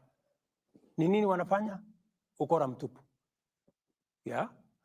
Wanaenda saa zingine wanatangaza ati kuna medical camp. Lakini ile medical camp sio eti ya ukweli, ni kukusanya wagonjwa. Alafu wanachukua majina ya hao watu, wanakuja wanajaza form ya NHIF, wanawalipia wao. Alafu bila ya wale kujua, wanaenda kuclaim pale NHIF. Ndio sababu tumeweka sheria maalum inaitwa Digital Health Bill ama law, ambayo sasa itatusaidia kufunga hiyo mambo yote. Na ndio sababu Sam, nikuambie, ndio unaona wewe Wafula usikize vizuri, ndio unaona wale wamepeleka makesi kotini ndio wawa, kwa sababu hawataki hii sheria. Ndio wanaendesha hii propaganda kubwa, iko shida kubwa sana, Wakenya wapinge hii mambo ya health, kwa sababu wanataka kuendelea kuiba pesa ya wananchi ama ya afya. Kwa nini usiwafungulia mashtaka Mheshimiwa Rais? Wale tayari tumewashawafungulia mashtaka na tayari tutawapeleka kotini, kwa sababu we want to make sure, my friends, wakati unaona kesi iko kotini, imetumwa kotini na watu ambao ni beneficiaries ya the kind of corruption that is going on in NHIF. That is why they don't want us to change the law. That is why they have put together big cases to stop the laws we have changed, because these laws will change and seal the loopholes they've been using to steal our money. And I am very determined, by the way, to stop them. And I will stop them. Mr. President, because yes, we have dissected the problem properly. And we want a country that leaves nobody behind. That is why we have the Digital Health Bill. We have the Social Health Authority that is going to make sure that we carry everybody along. Right. And I am very confident when the court finally sits, they will see the value we have in this bill. I am not a madman. Right. And Mr. President, to do things that I know are not good for the country. But also, I am this one person. You know, the problem we've had in Kenya, my dear sister, is that leaders have never wanted to do the right thing. We know what is right, but we want to do what is convenient. We want to do what is politically right. I have decided, as William Ruto, that we have been looking for a guy to bail the cat. I will do it. We have been looking for a person to blame when we do the right thing. I'm ready to carry any blame. But I must do one thing. I must do what is right, and I must sort out our country. We've been postponing this, you know, and people would rather, and many people ask me, oh, you know, the way you're going, you will not get a second term. You know, let me tell you, I am very clear in my mind. I was not elected to look for a second term. I was elected to get the country out of the mess. I was elected to create jobs. I was elected to implement universal health coverage that has been on our cards forever. I intend to do precisely that. Many people, including my friends who are religious leaders, they have told me, oh, you see, you know, even though you said this, you must not do it, you know. That is what even the opposition is, they wrote in their manifesto, the housing, but now when it comes to implement it, they don't want to do it because they want us to continue the same thing, to lie to the people, We are going to do this when you don't mean it. We're going to do this. Mr. President, for the first time, yes, I meant everything that I wrote in that manifesto. Right. And I have every intention to make sure that I implement it because I know finally the people of Kenya will know that I did the right thing and they will reward me accordingly. Sam, maybe just a question. that still Follow up, remains. just a moment, yeah? Yes. Because we need to transition in Yeah. the next few minutes to the question of corruption and the war against it. Yeah. But you're saying something. I have read the bill, and most of us have, I mean, the laws now, and they're quite transformative, so to speak. But then again, the process is as important. I have heard you on several occasions saying that the contribution to the social health insurance fund will be 2.75%, so that it is equal across board. Your cabinet secretary, Naomi Chawafula, says that I had actually said it was going to be 2.75%, but capped at 5,000 shillings. And I wonder, because the law as it is says that the cabinet secretary shall bring regulations to the floor of the House. That has not happened. You are speaking about 2.75% without a cap. USCS is saying with a cap. We have had the experience of rates being proposed. Just hold on. I didn't tell you that there will be no cap. I told you 2.7% provide equity. What will happen is we are taking the regulations to the public, yeah, because that's what is required of us. So what is the rate? And many Kenyans, it's 2.57, it's 2.75. Many Kenyans will speak to it, you know. Whatever Kenyans will speak to it, they will look at it this way, they will look at it that way. It will go to Parliament. Parliament will speak to it. Finally, the final product will come from public participation. And that is the essence of my question, Mr. President, if I may conclude it. That is the essence of the question, because Kenyans will speak. It will go to the floor of the House. They spoke on housing levy. It went to the floor of the House. It was changed, totally different from what was taken to the people. How shall we trust the process? You know, that's what democracy is all about. You know, many people actually have told me, what you're trying to do in Kenya is not possible, because many countries that are democratic, you cannot do this. For you to do this, you have to be like country X, where the president says and it's final. You know, that is what happened in other countries. I don't want to mention countries. Yeah, this only happens in countries that are not democratic. But I'm telling them, I will persuade the people of Kenya. That's why I'm sitting here. I am sitting here to persuade the people of Kenya, so that, because I know what we are doing is not normal. And by the way, it is not that I expected that it was going to be smooth sailing. I knew it was going to be difficult. Because what I am trying to do is transformative. What I am trying to do is to change Kenya. I am challenging the status quo. I am challenging what has always been there, the norms. And that's why even you guys, you look at me and you're wondering. But you know, that's how we are going to change a country. Changing a country is not a walk in the park. Utahusisha wananchi katika hili swala? Kabisa, si ndio nimekuambia, saa hizi tumepublish regulations. Sasa imeenda bila mabadiliko yoyote kama imeenda kwa wananchi. Na je, hisia za mwananchi utazisikiza ama utazikumbatia? Vile wananchi walibadilisha housing levy, si nilikubali. So ikienda bunge, ikienda kwa wananchi, wananchi wenyewe waseme, citizens that changed it, it is parliament. It's parliament. You should go and read the public participation report. I read it, and majority of them were post the introduction of it. Read it again, and Parliament took into account the views of the people who went to for public participation. And you see, Parliament is also an independent institution. You want me to dictate to Parliament, and I will not, Sam. You know that's not possible. Mheshimiwa, naomba tuendelee na mjadala sasa katika swala la vita dhidi ya ufisadi. Umekuwa na umetoka kifua mbele, baadhi ya hotuba zako katika kipindi cha wiki moja pia imesisitiza sana swala hili la vita dhidi ya ufisadi, lakini kwa upande mwingine hizi asasi ambazo zimepewa majukumu ya kutekeleza vita hivi pia ni kana kwamba vinasukumwa huku na kule. Kwa sababu gani? Nitakupatia mfano. Kesi ya Kimarer na Aror hivi majuzi imetaja kuwa hakuna ushahidi wa kutosha. Kulikuwa na jitihada pale za tume ya ufisadi na maadili nchini katika kuhakikisha kwamba wanatengeneza kesi. Je, ina maana kwamba asasi zako kuna baadhi zinalegea katika kutekeleza wajibu wake, kwa mfano afisi ya DPP? Kwanza niliwaambia Wakenya katika serikali yangu hakutakuwa na pesa ya kuibiwa. I think I made that statement. I said there will be no money to be stolen. And many people are wondering what that meant. Because what we are doing now, for example, and I will come back to your question, because we are talking about corruption. Yep. How do we put mechanisms in place to stop theft, corruption, pilferage. And I have told you the greatest enabler that is going to make us overcome the challenge of corruption is through digitization. It is the reason why I embarked on digitizing government services. From 350, now we are at 14,000. We were collecting 60 million on e-citizen every day. Today we are collecting 600 million every day.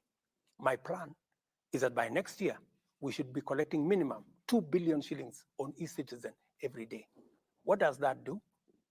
It stops the corrupt. It stops people stealing. It stops pilferage. And for your information, let me just give you a statistic. KWS, right? Their budget for a whole year was 4.3 billion, but given them actually a budget of 4.5 billion. In 6 months, because of e-citizen, in 6 months, they have collected 4.3 billion. Half the year, they have collected what we had, what they had been given as an estimate for the whole year, which means by the end of this year, they will double their collection. I'm just giving you one incident. So what will that do? That is how my plan on how to manage corruption, number one. Number two, I promised the people of Kenya that the independence of the judiciary is going to be sacrosanct. I can tell you for free that they have never received a telephone call from the president to tell them, manage this case in this manner, that manner, this corrupt person or that corrupt person. I promise the same to EACC, I promise the same to DCI, I promise the same to DPP. It is their responsibility. They ask me for support, and I have given as much support as I can muster to all these institutions. Let's come to the, are they doing what they should do? It is not for me to judge. It's for the people of Kenya to judge, because they report to us. I am telling them what I can within the separation of powers, that it is our expectation. That's why I'm speaking publicly, in public fora, to tell them, look, you know, the people of Kenya have expectations that those who are corrupt, and if there is anybody who is corrupt, has a matter, and they say, and one of the agencies say, oh, the president told us not to prosecute this person, I would say in public, in front of TV, they should tell me, because I will never do such a thing. Coming to Kimwarer, if you followed Kimwarer, I said in the campaign trail that the case for Kimwarer was a fraud, because it was, you know, because it was. Because that case was being used politically. And that is why I have said, we do not want political cases. And that's why I have told the investigative agencies, I don't want them to help me with politics. I will do my politics. I will look for supporters. I will look for all these groups, you know, lobby groups and what have you. I will do politics. Them, they should dispense justice. And under my administration, there is nobody who will be prosecuted because of politics or politically, or because they are not aligned to this way and that way. But nobody is going to hide behind politics. That because you are a politician, or because you are a friend of the president, or because you are a relative of the president, you are not prosecuted. That one I have said in public. And I have told every cabinet minister, nobody should go to their office and tell them the president has sent them, or they are a relative of Mr. X or Mr. Y. I will not send anybody to any office to do anything. They must do their job in accordance with the law. Mheshimiwa Rais, unaposema kesi ya Rod na Kimwarer ilikuwa ni utapeli, unamaanisha kwamba hakuna pesa zozote za mtozo wa ushuru zilizopotea katika kesi hii inayohusiana na mabwawa ya Rod na Kimwarer? Sisi ndio tulipoteza hiyo pesa, kwa sababu serikali wakati ilienda ikasimamisha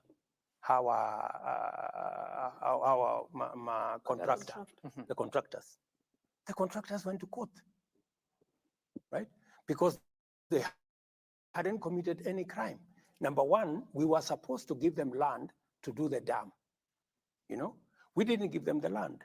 The land was there, but somehow, and I don't want to accuse, I think we have said, let's not talk about the past. Whoever was there decided they should not get the land because they wanted to frustrate the project. The thing disappeared. The DCI was mobilized to go and get the contractor in Itare.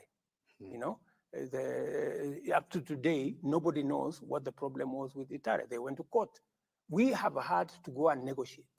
I have had to go and negotiate with Italy, for your information, for us to settle, because we were going to pay 40 billion for nothing, without anything on the ground.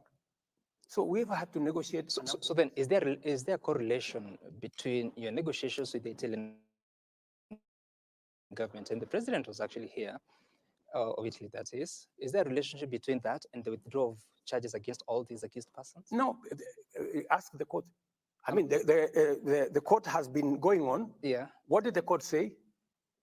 There were no witnesses, because what happened? The court said this was a prosecution-driven acquittal because there's no longer any cooperation. And the reason I'm asking this question is because you stood at the steps of the front of this building and you said that you have agreed with the president of Italy to withdraw all cases against the farms in Italy, and Italy was also going to withdraw all cases against the government of Kenya. Correct. So I'm asking the question because initially there were several people that had been presented before court. Some of them, I think, even the current central bank governor, Kamau Thuge. Is there a relationship? Because you said withdrawal will be done. When we talked about— Is there a consequence? No. What we said about the withdrawal was they took us to court in London. We made a counterclaim just to make sure that we are not exposed. So when we made the counterclaim, then that's how the case was continuing. So we said, for that matter, they are going to withdraw their case in the arbitration court. We were going to do the same. It had nothing to do with the cases in Kenya, because the cases in Kenya were criminal. The cases in the arbitration were contractual. So these were very different cases. So the case has been going on in the Kenyan courts, mention after mention. I mean, and by the way, those cases were going on even before I came to office. They had been there for 3 years, and it hadn't moved 1 inch. Why? Do you think there was any feasibility study done on the two dams? Do you know of any? That is now for you to determine. No, I'm asking because, you. You have all the information, because you know that there was supposed to be a feasibility study. You must be having the information. I don't have the information. You're the president of Kenya. Should be having the feasibility study? What I can tell you is that that contract of Kimwaren and Aror was signed with other contracts, similar contracts, in the front of State House here, in the presence of the president then. I wasn't even there. And that's what I'm asking. Those contracts were signed. That's what I'm asking you. Are you aware of any feasibility study for the two? I am aware that the contracts were as legitimate as they were signed. Okay. They were signed before two heads of government at that point in time. So, and if there was any problem with them, it should have come out in court. The reason I'm asking that is because you then, I don't know, should I conclude that you don't have any information of any feasibility study? Because if there was none, then that is contrary to procurement laws. If you know that there was none. I'm asking, I don't know. No, if you don't know, why are you asking? I'm asking you. No, if you don't know, why are you making an assertion on something that you don't know? I've asked you a question. What I can tell you is that, to the best of my knowledge, by the time contracts are progressed to a place where it is signed before a head of state, that those contracts should have met every condition. And your predecessor found there was no feasibility study. If he found out that there was no feasibility study, then he should have prosecuted the matter in the way it should have been. Which happened. People are taken to court. And then where did we end up with the contract? We end up with the government of Kenya. Just on that issue, and if it went to court for 3 years, why didn't it progress? So we are looking at it even. And the president then was in office. Why didn't it progress for 3 years? If it was as simple as There is no feasibility study. I mean, it should have been an open and shut case. We have seen what the judge has actually said. And you look at a scenario whereby the prosecution is literally paralyzed in court. And this is not just even Aror and Kimorer. I mean, in the last 15 months, we've seen one case after the other collapse in court. And this is keeping Kenyans thinking. Yes, you came in and said at that time, corruption was being weaponized. But now there's a feeling that now the law enforcers actually, it's a situation whereby there's protectionism instead of now the exact opposite of what was happening then. What do you tell Kenyans on this, where you find? I want to tell the people of Kenya that I will discharge my responsibility in making sure that all independent institutions are appropriately facilitated. In fact, the DPP has sent a request on additional resources to hire more staff so that they can discharge their responsibility well, and I am looking at that request. We have given additional money to the judiciary. I will facilitate, my administration will facilitate all the independent agencies to discharge their responsibility. We will also dispense our responsibility in making sure that the judiciary is independent and doing their job. Yeah? That I will do. And I will make sure that nobody hides under the presidency, the government, friendship, anybody must be taken to court if they are committed crimes. But beyond that, I will also go the extra mile and prevent public money from being stolen. And that's what I'm doing. I am saying prevention is better than cure, they say. Yeah? That's why I'm saying for us to avoid unnecessary matters, let us see how we manage we manage public resources. And that's why I'm even telling, because there are some people who are still dodging the digitization process. They are still dodging the 222 government payment platform because they are used to paying things. In fact, I know, for example, some institutions, when we say they must pay through the digital platform, they are now asking for checks. Some of them are asking for back transfers because they don't want accountability. And I'm giving them a warning. We said by 31st of this month, every government service must be paid on e-citizen. And even land, which is the biggest challenge, we have now said the Ministry of Lands is going to be cashless, all the way to Mashinani. Anybody, and I'm telling Kenyans here, anybody who asks you for cash for payment of a public service, look at them in the eye and tell them they are fraudsters. Na Mheshimiwa Rais, katika vita dhidi ya ufisadi na uhuru wa taasisi mbalimbali na mihimili tofauti ya serikali, umejitangaza wazi wazi kwamba hutalegeza kamba katika vita dhidi ya ufisadi. Hutalegeza kamba. Naam, na umekuwa na kauli ambazo umekuwa ukizitumia, na nikikunukuu wakati mmoja kwa kule magharibi ukizungumzia kuhusu wafisadi ambao unaamini wamelemaza sekta ya viwanda vya sukari. Ulisema ima uhame Kenya ama nikuweke jela ama usafiri uende mbinguni. Hili halijaonekana kuendana vyema na wachechemuzi wa haki za binadamu. Mbona usiruhusu mahakama ifanye kazi yake? Nimezuia, si nimesema tutakupeleka mahakamani. Inachukuliwa kama kitisho. Lakini wacha nikueleze ya kwamba jambo la ufisadi ni figurative language to drive home the point that this is no longer a joke. And for your information, because of what I did, we have managed to sort out the biggest cartel in Mumias. Vitisho vinafanya kazi. No, sio vitisho, ni kuambia tu watu ukweli. Kwamba mahali mambo imefika, hatuwezi kuendelea vile tunaendelea. Lazima tubadilishe mwenendo wetu. And I am telling you, let me repeat here, that for those people who are corrupt, please look for another country.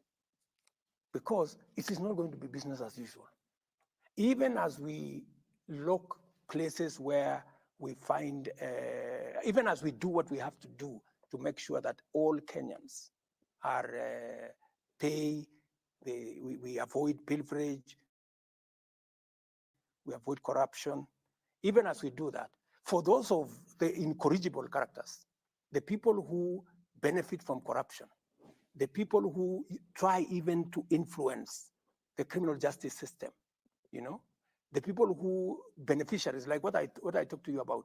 I mean, surely the people who are going to court to stop, implementation of programs that are public, these are, and you know very well, you can see their fingerprints, that these are beneficiaries of corruption. They are so daring with impunity that they want to manipulate the whole system. But it is the same thing. Isn't that democracy, really, Mr. President? Is it democracy to steal?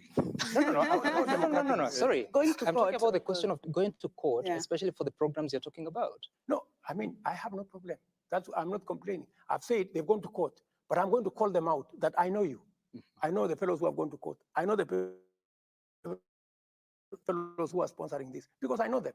They will not hide, because I can see their fingerprints. Let me give you an example. I told the people of Kenya that we need to increase our savings as a percentage of our GDP, that we are doing very badly. Countries like China are at 55%. We are at 12, right? How do we build our savings? There are characters who went to court to say, let us continue paying 200 shillings, And then Kenya is rated among the last countries on age-old poverty, because if you save 200 shillings, how much money, surely? We have so many people, and that is how we do not have a pool of resources in Kenya that we can use to drive our own development. That's why we go borrowing left, right, and center. So we went to court, right? They went to court. I mean, we passed the law 2014. They went to court. They stole the thing, 9 years, imagine, taking us from one courtroom to another. Then I called them and I told them, look at me in the eye, my friends. You have to stop this shit. You have to stop this nonsense. Yeah, it cannot continue like this, right? And they realized that I was not joking, So we agreed on an out-of-court settlement, because they knew very well that they were beneficiaries of this whole conundrum. What has happened? Just let me tell you. We have wasted 9 years. What has happened today is that we were collecting about 1.3 billion at NSSF. Today, we are collecting 6.5 billion every month at NSSF. We are going to double, Sam. We are going to double the amount of money in our savings in the next 4 years, just as I told the country.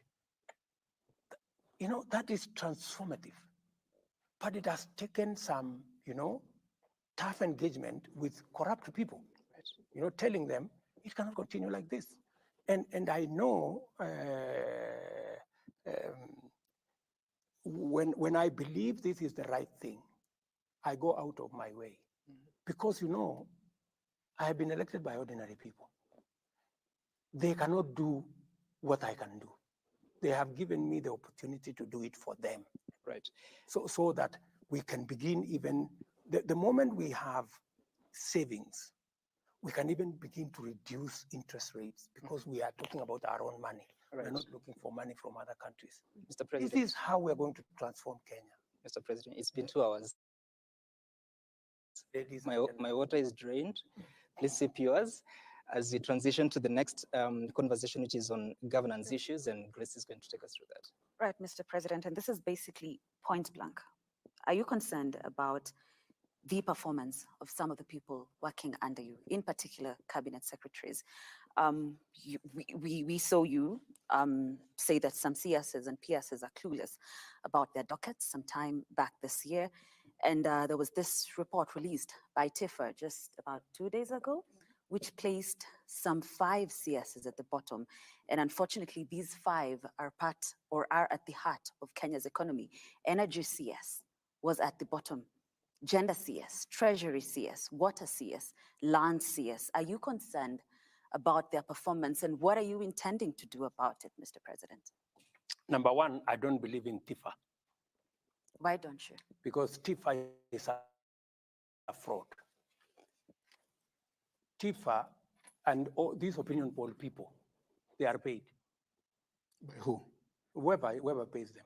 Because But you just said they told paid. they told us many stories. If it was Tifa, I would not be president. They said I would never win. They made all manner of allegations. So please, let's not talk about opinion polls. Let's not talk about Tifa. And I have no quarrel with them when I kuendelea na kusema ile wanasema, which is okay.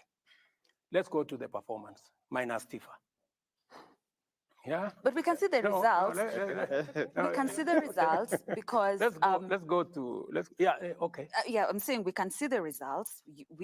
You have dismissed T-Fire, but say energy, which is at the bottom. This is definitely here because of the frequent power outages that have been experienced in the country. So it has to be true. It is not true. Let me tell you that, yes, we've had about 4 different blackouts. And there is a reason for it, and I want to tell the people of Kenya that, yes, there's a problem. The problem is not about generation, because we have enough power in the grid. The problem is about investment.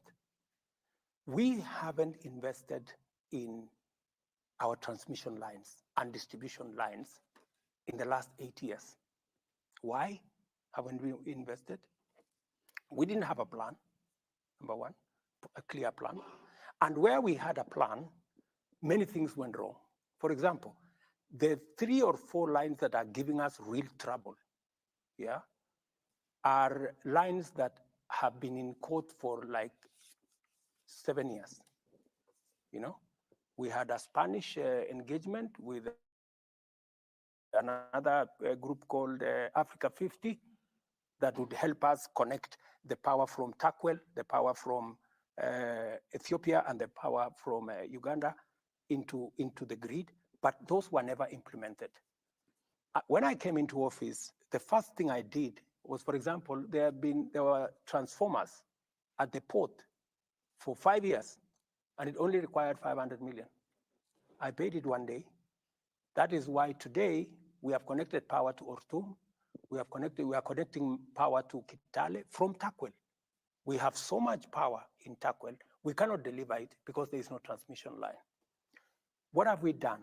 To be fair to, and I am not defending Davis, I just don't want him to be crucified for a problem that comes from afar. So what have we done? We have finally negotiated. I went to Korea. I negotiated a facility of 9 billion shillings. We are going to do 200 kilometers of transmission line, the ones that are part of what is causing the problem. We have finalized the procurement. Those will be constructed. We've also decided that because we do not have sufficient resources, we are going to work with the private sector. So we have another 8 lines, a total of 607 kilometers of transmission line that we have concessioned to a private sector for them to build the lines. And because we already have the law on wheeling charge, they will construct the lines, we will pay them as they transport our power. So we have a plan. And number three, we want to invest about maybe $100 or $120 million to create, to island the supply of power, so that we will create about 5 zones. We already have 4 in place in terms of design, so that if there's a problem with power in one corner, it doesn't shut out the whole country, so that we isolate different places. It was supposed to be a factor of investment. And why is this the case, Sam? Just to, what we have done in the last 10 years, we have increased the number of people we are supplying electricity to from 2.3 million households to 9.4 million households.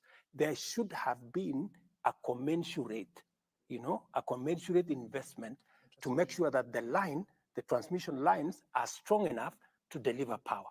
So that was the gap. But Mr. President, the bigger question is about yourself. You spoke to the nation. I think you are swearing in, was it CSs or who you swearing in? And you said that you have a challenge with some of your cabinet secretaries and principal secretaries. There's certain things they do not know. In fact, you know more than they do.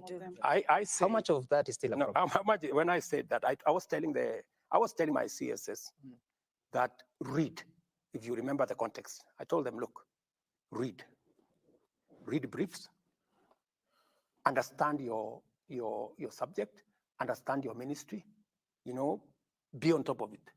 Because the moment I know more than you do about your ministry, then there is a problem, right? That was the context on.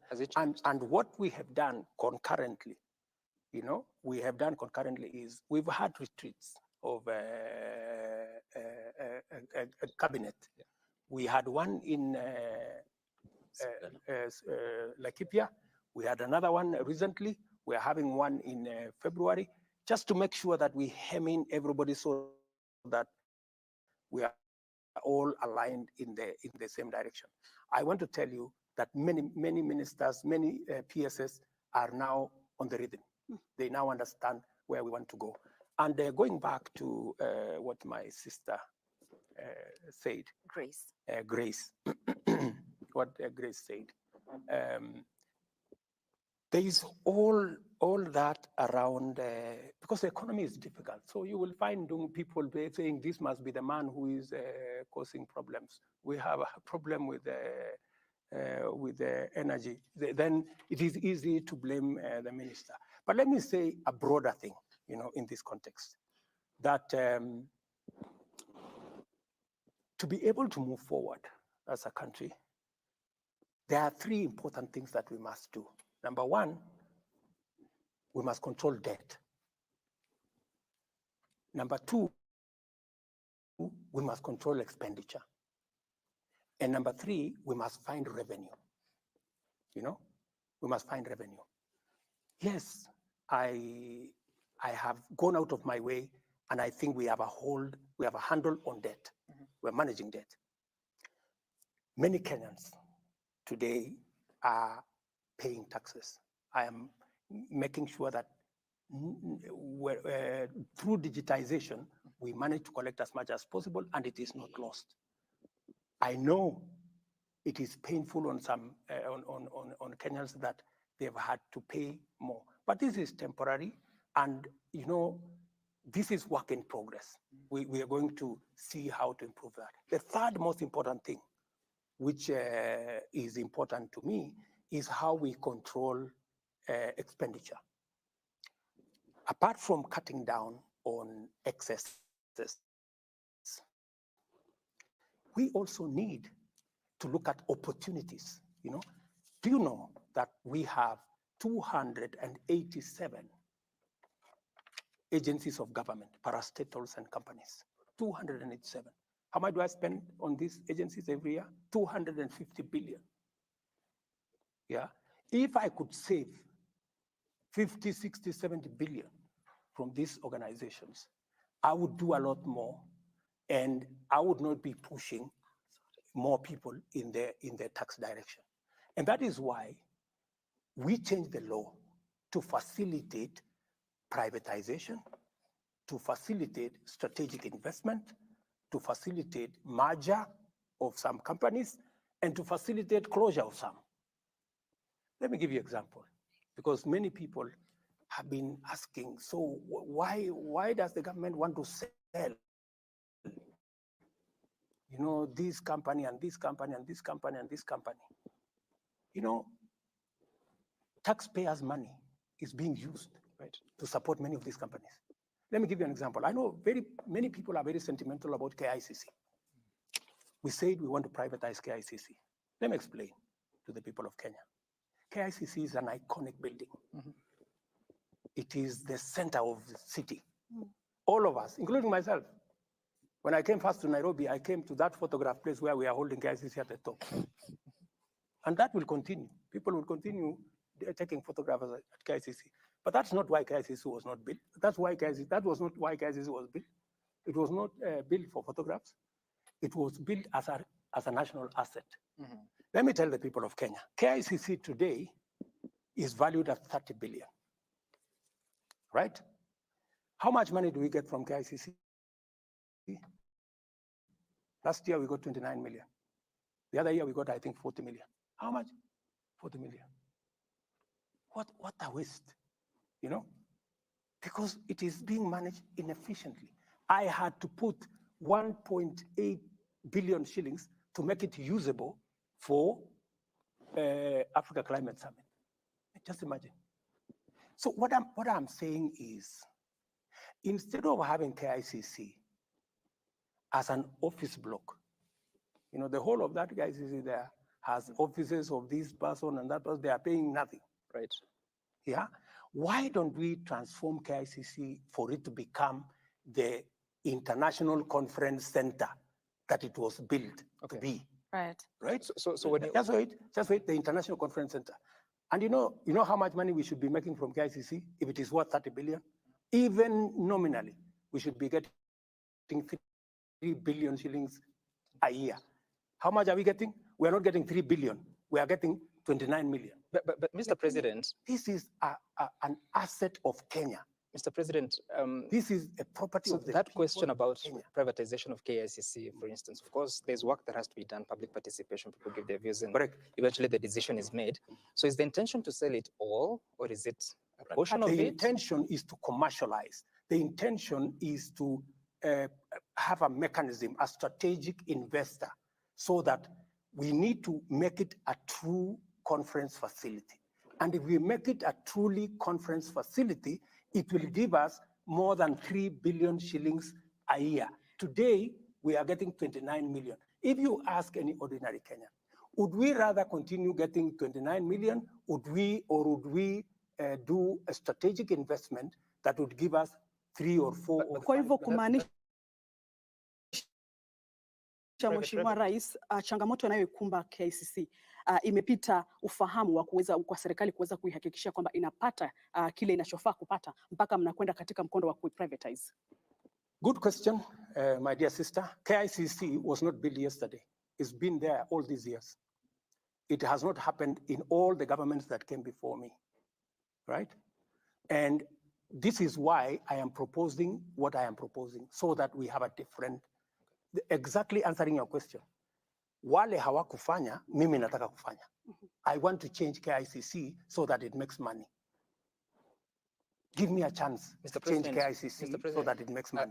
Let me conclude by saying, because our international conference center at KICC is not working, it has no capacity to host. If you go there, if I didn't invest 1.8 billion, nobody wants to have a meeting in KICC because it is dark, it has no facility, it has no it is no toilets, nothing. So what has happened as a result of underperformance of KICC?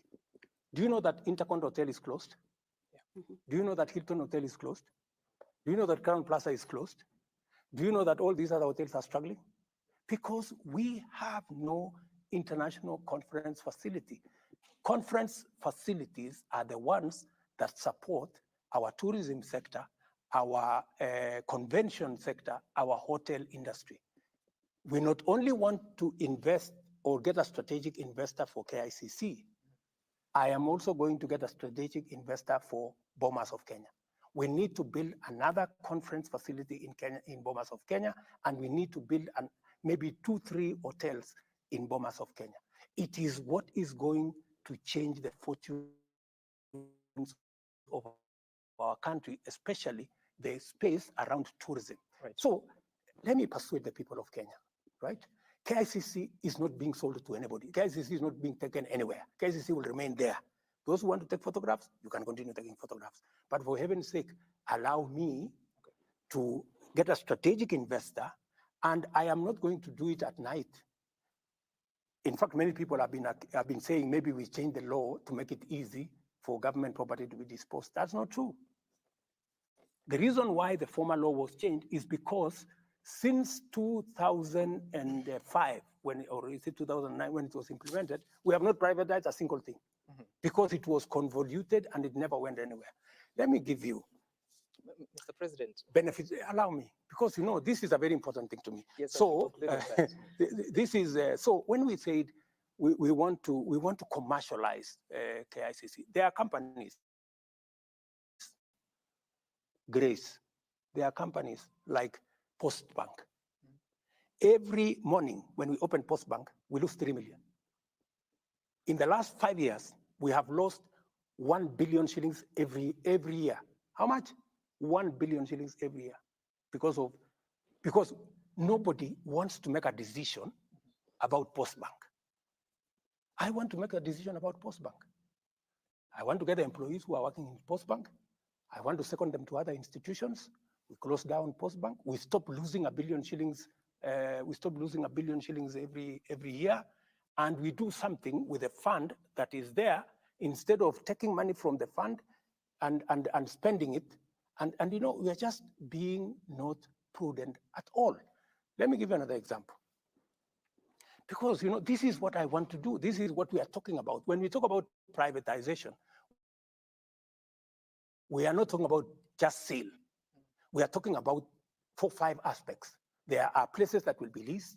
There are others that you will get strategic investors. There are others that you will get that you will take to the stock exchange. Let me give you another example. Kenya Pipeline Company. Kenya Pipeline Company is a company that is worth 300 billion Kenya shillings. How much? 300 billion. 300 billion. How much money are the people of Kenya getting from Kenya Pipeline? I think it is only once or twice that we have gotten 1 billion a year. Otherwise, we get 200 million, we get 300 million. This company, Kenya Pipeline, should be giving the people of Kenya 30 billion shillings every year. So is it mismanagement or? No, it is just strategic thinking that is not there. And that is what I want to do. Okay. It is just strategic thinking. What's so KCC? I'll come back there. What we need to do is, you know, there are people with still that mentality, mali ya serikali si mali ya mtu. No, mali ya serikali is our collective property and it has to be managed well. And I have a responsibility to the people of Kenya that it is managed well. And I intend to manage it well. What have I done? I have changed policy. I brought the policy, because it is in my manifesto. I brought policy to cabinet. We said we need to change what we call government-owned enterprise policy. Ownership policy. As an owner, every shareholder demands money for their shares. We are the shareholders. We demand money from the companies that are owned by government. So what do we need to do? For example, in Kenya Pipeline. Right. Kenya Pipeline, there is nothing strategic about Kenya Pipeline. This is just a transporter of fuel. That's all, it's a matatu for fuel. So what do we need to do? First, I have told them this year, they must give us a dividend of 5 billion this year. And they're going to give it. Because I have told them, you have to stop all these shenanigans. This is public asset. We cannot be taxing Kenyans when there is an asset here that should be giving us. So how do you arrive at that target of 5 billion? It is the initial money, but it should actually be 30 billion every year, because any economist will tell you if your asset is this much, 10%, even if you were to, because if we were to sell Kenya Pipeline at 300 billion, we would get 300 billion, put it in a fixed deposit, we earn 30 billion every year. And yet we have the money sitting inside there. Okay. So let me conclude. Let me conclude by saying, please. Let me conclude by saying this, and I'm sorry, you know, I have to explain to the people of Kenya some of the things that are being, you know, misconstrued to mean that we are not being prudent. I brought policy and I said, we are going to make sure that every government asset gives money to the shareholder, the government of Kenya, so that we look for additional revenue, because we cannot borrow. We have pushed Kenya enough on taxes. The only other way to raise money is to sweat our assets. Yeah, is to sweat our assets. We must get our assets to pay us dividends. That's why, for example, Kenya Power, we have removed 4 directors that I appointed into the board to allow the private sector to appoint directors. because we want it to be run with the private sector support, because we value what the private sector has to say. Let me conclude by saying the following. Why is this in the right direction? Let me answer what this good man has said. KCC, for example, we want to have a conversation with farmers.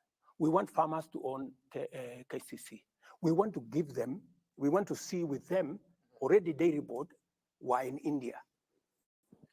The Indian equivalent of KCC is paying farmers higher than our KCC for the same product, and is charging the consumer lower than we are charging, because they have built in much more professionalism, much more. So we want to do that. And for Mwea, I know there is a problem, Mwea rice mill.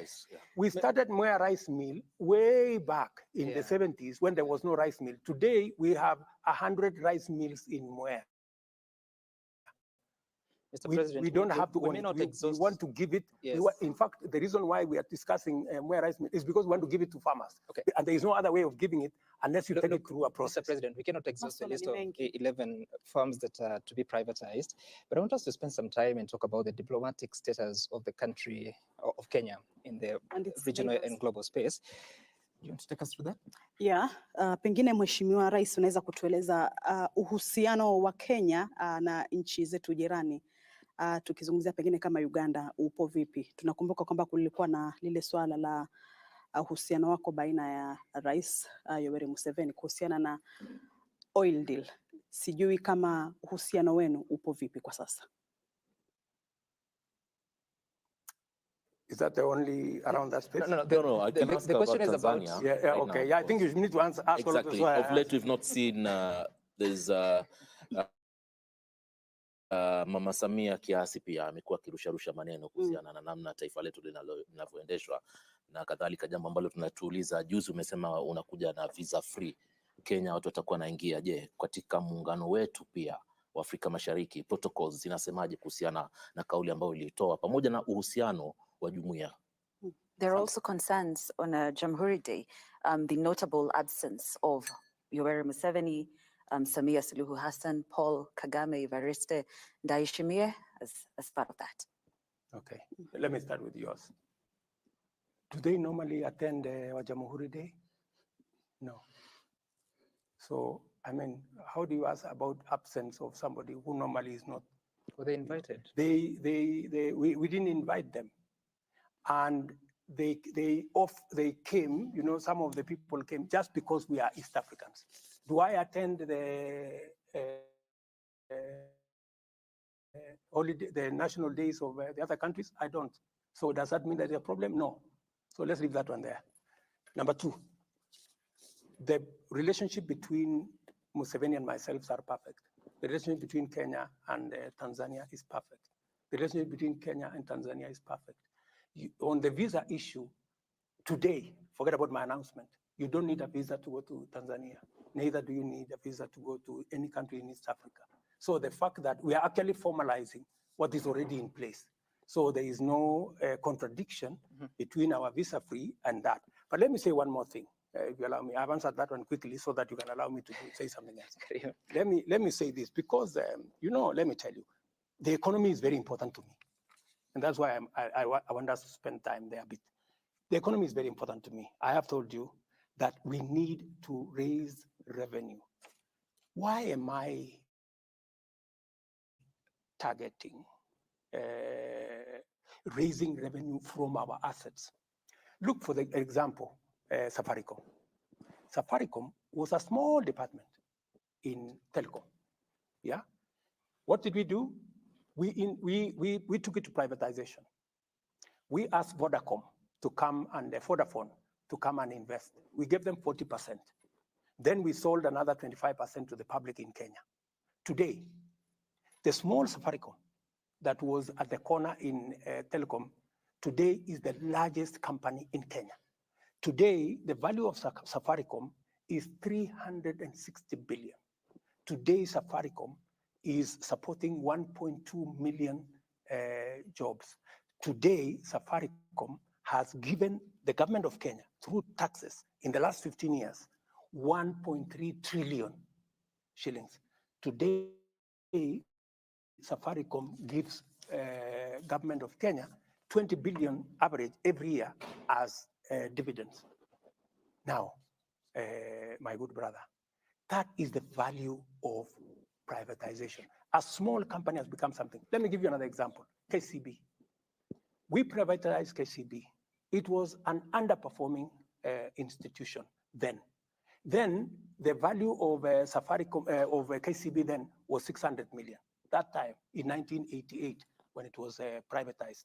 What is KCB today? KCB today, its value is about 120 billion at the current rate. 120 billion.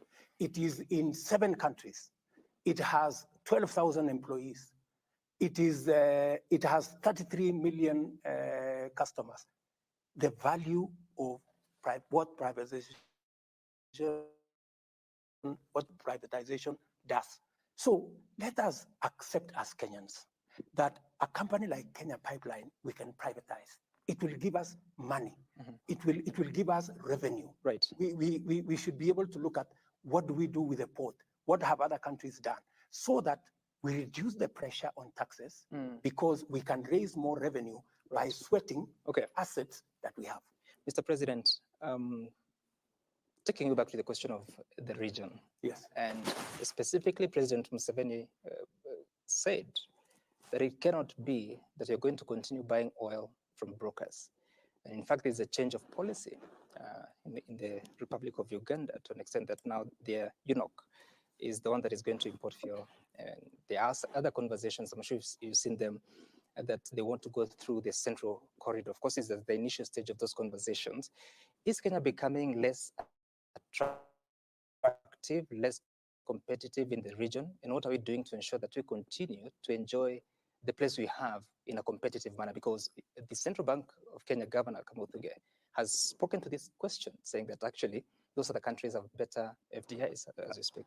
And just because you want to answer those questions in a block, Mr. President, you were in China for many reasons, and Kenyans hope that you'll come back with a deal on SGR so that we move away from a situation where our railway ended in the middle of nowhere. And you have Uganda that you need support from, and yet our relationship with our neighbors is becoming a concern if I would according say to that. the media, it's becoming a concern. So did we get something from China? Is Uganda part of the reasons why we didn't get the money to continue our SGR? By the way, we approached China for the continuation of the railway as a package. It is a prosecution. Before I went to China, I had a conversation with President Museveni, and we agreed on the strategy to extend the railway. By the way, we have a strategy all the way. It is agreed, Kenya, Uganda, DRC, and even Congo Brazzaville.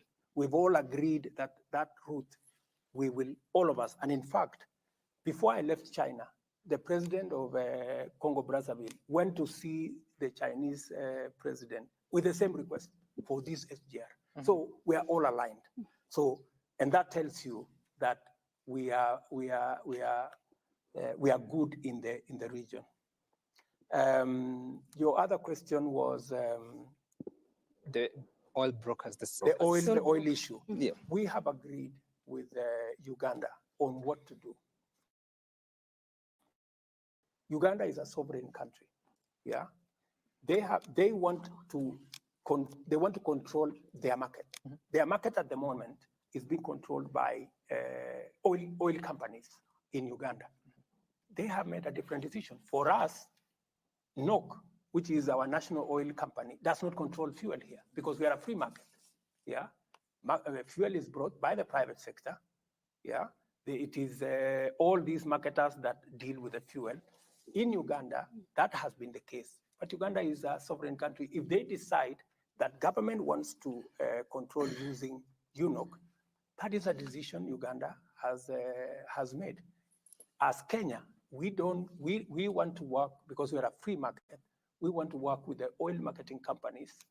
All we do collectively is to source the product collectively, and then it is, so Uganda wants the product to go to UNOC in Uganda, and then UNOC distributes, which is fine by us. Where does it pass? Through what port?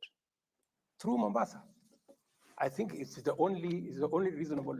If you look at all numbers, that is the only feasible road, feasible route.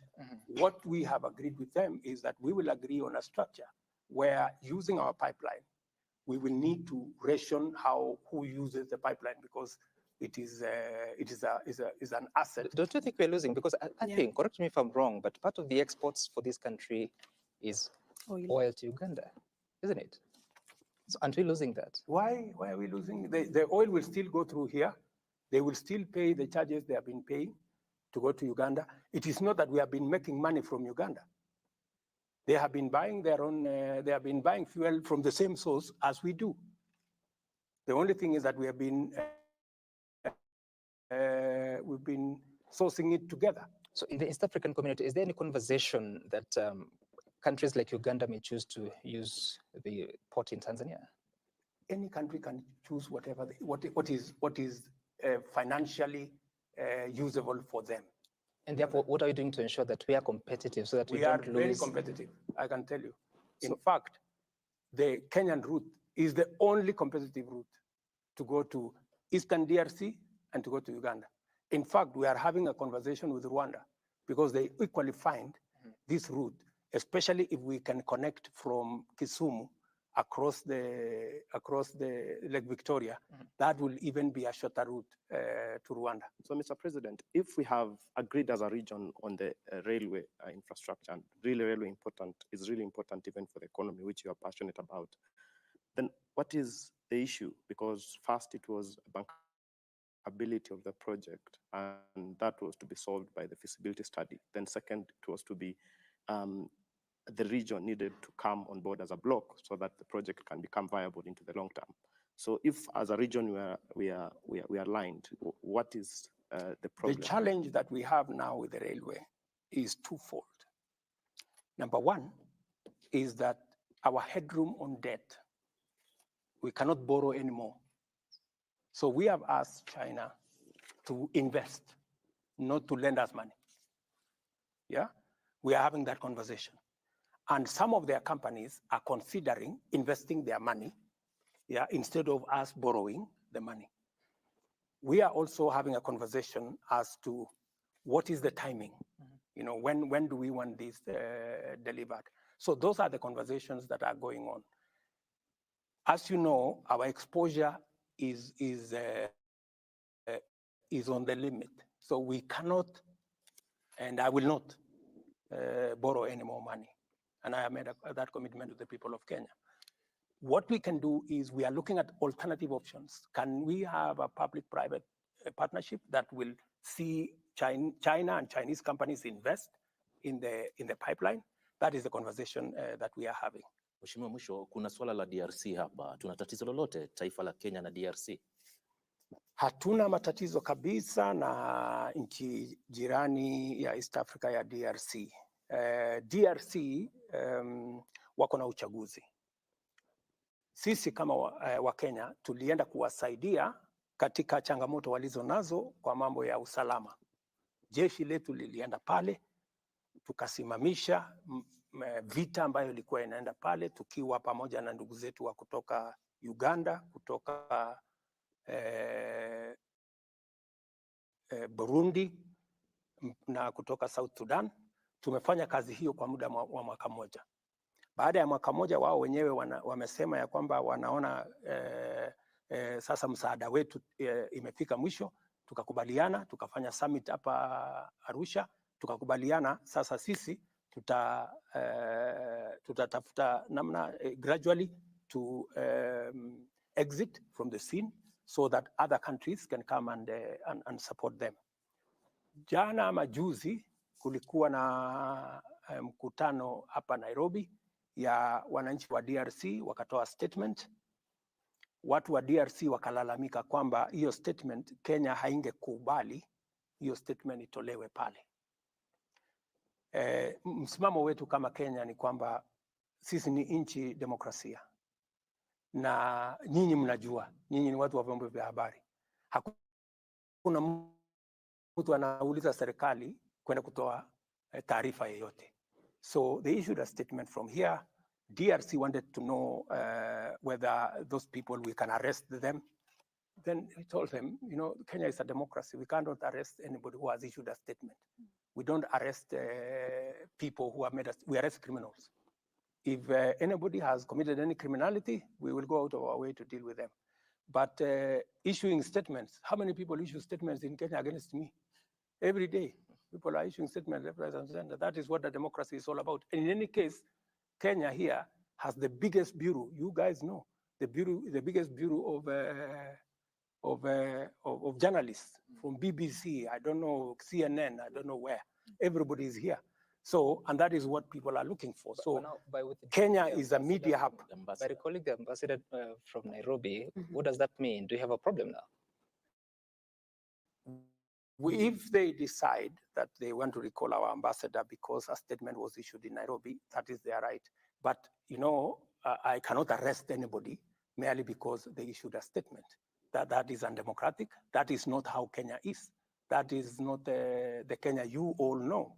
So, you know, we are all different. Countries are democracies in different ways. Okay. Mheshimiwa, mwisho kabisa kabla tujamaliza, siwezi kukuacha bila kuuliza swala la elimu. Tumepata malalamiko mengi sana. Nimepata jumbe nyingi tangu jana kuelezea kwamba tutakuwa na rais.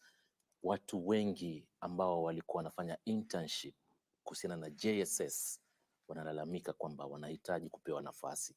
Yani wapewe nafasi za kazi, manake muda wao unaishia mwezi huu, nafikiri tarehe 31. Umeweka mikakati gani ama mipango gani kuwaeka wakati ambapo pia junior secondary school inafaa kufungua mwezi wa Januari, waendelee na vile vile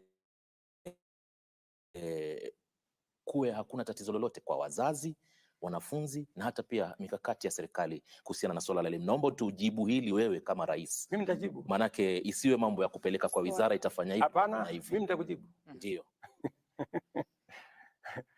Mambo ya wanafunzi ama walimu wa JSS. Januari watakuwa kazini. Kwa sababu tulitoa sera kama serikali ya kwamba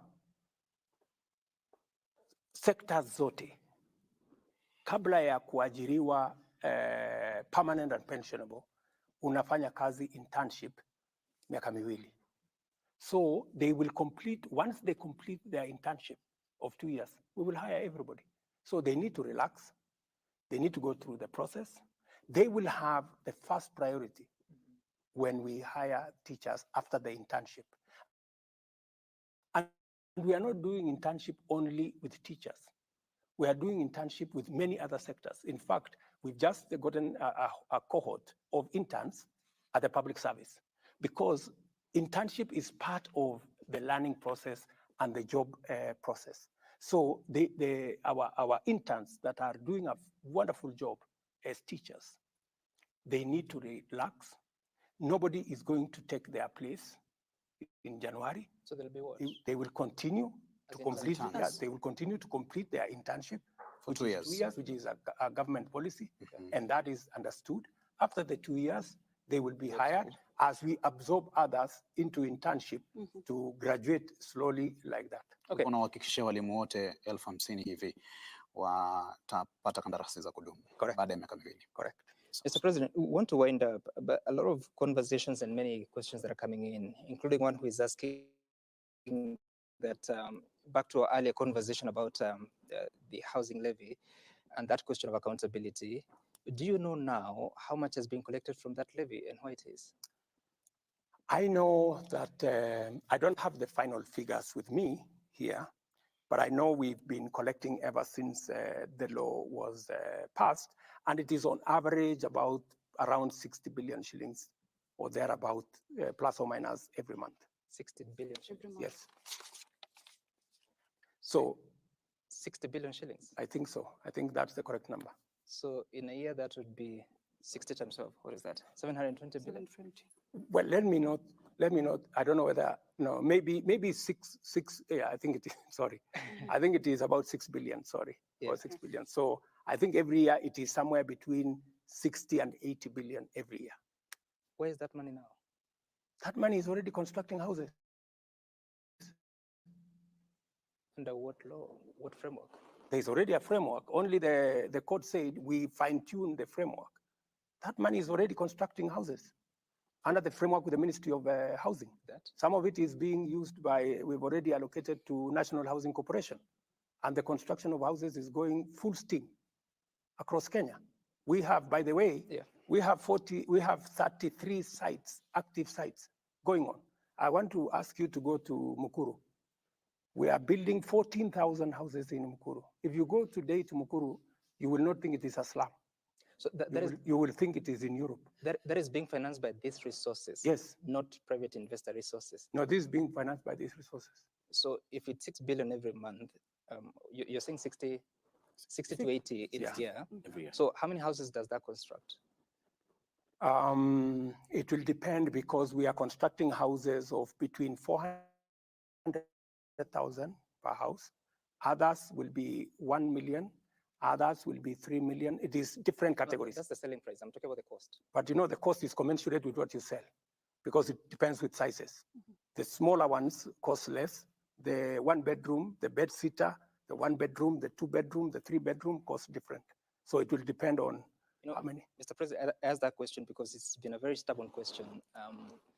Not many have an answer. I have an answer. Not your members of parliament, not your cabinet I have an answer. And in fact, if you call the ministry responsible, they will explain to you in detail. Now? Yes. Okay. In detail. Mr. President, yes. The last question, which I was told to ask you, would be, is there hope? Oh my goodness, let me tell you. We are going to change Kenya. I am very positive. I am very clear in my mind that I have only one mission: to change Kenya. And by the way, I have every intention to do it. And I know very well that it's not going to be easy. It's going to be difficult. But it is never too late to do the right thing. You cannot be wrong by doing the right thing. So I intend to transform Kenya. We have always known and wanted to do what we know is right. We know we should create jobs. We know what we need to do to create jobs. We know we should control our expenditure. We know what but the thing that has been lacking is somebody to lead the way in doing it. I intend to lead the way in doing it. Mr. President, in changing Kenya. We have to leave it at that. I think that counts for a closing remark, unless you have anything else to add. No, let me appreciate all you guys, and let me appreciate the people of Kenya. The people of Kenya are a great people. Even in very difficult times, I find a lot of encouraging messages.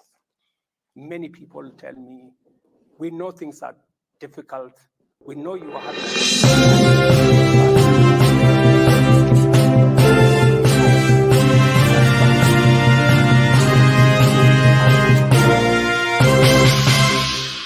until Kenya changes. Mr. President, thank you so much for your time. Thank you very much. This has been a conversation with the President of the Republic, President Wiliam Ruto, with representation from different media houses, that is KTN News, TV47, Nation Media Group, K24, KBC, and Citizen TV. Good night. Good luck.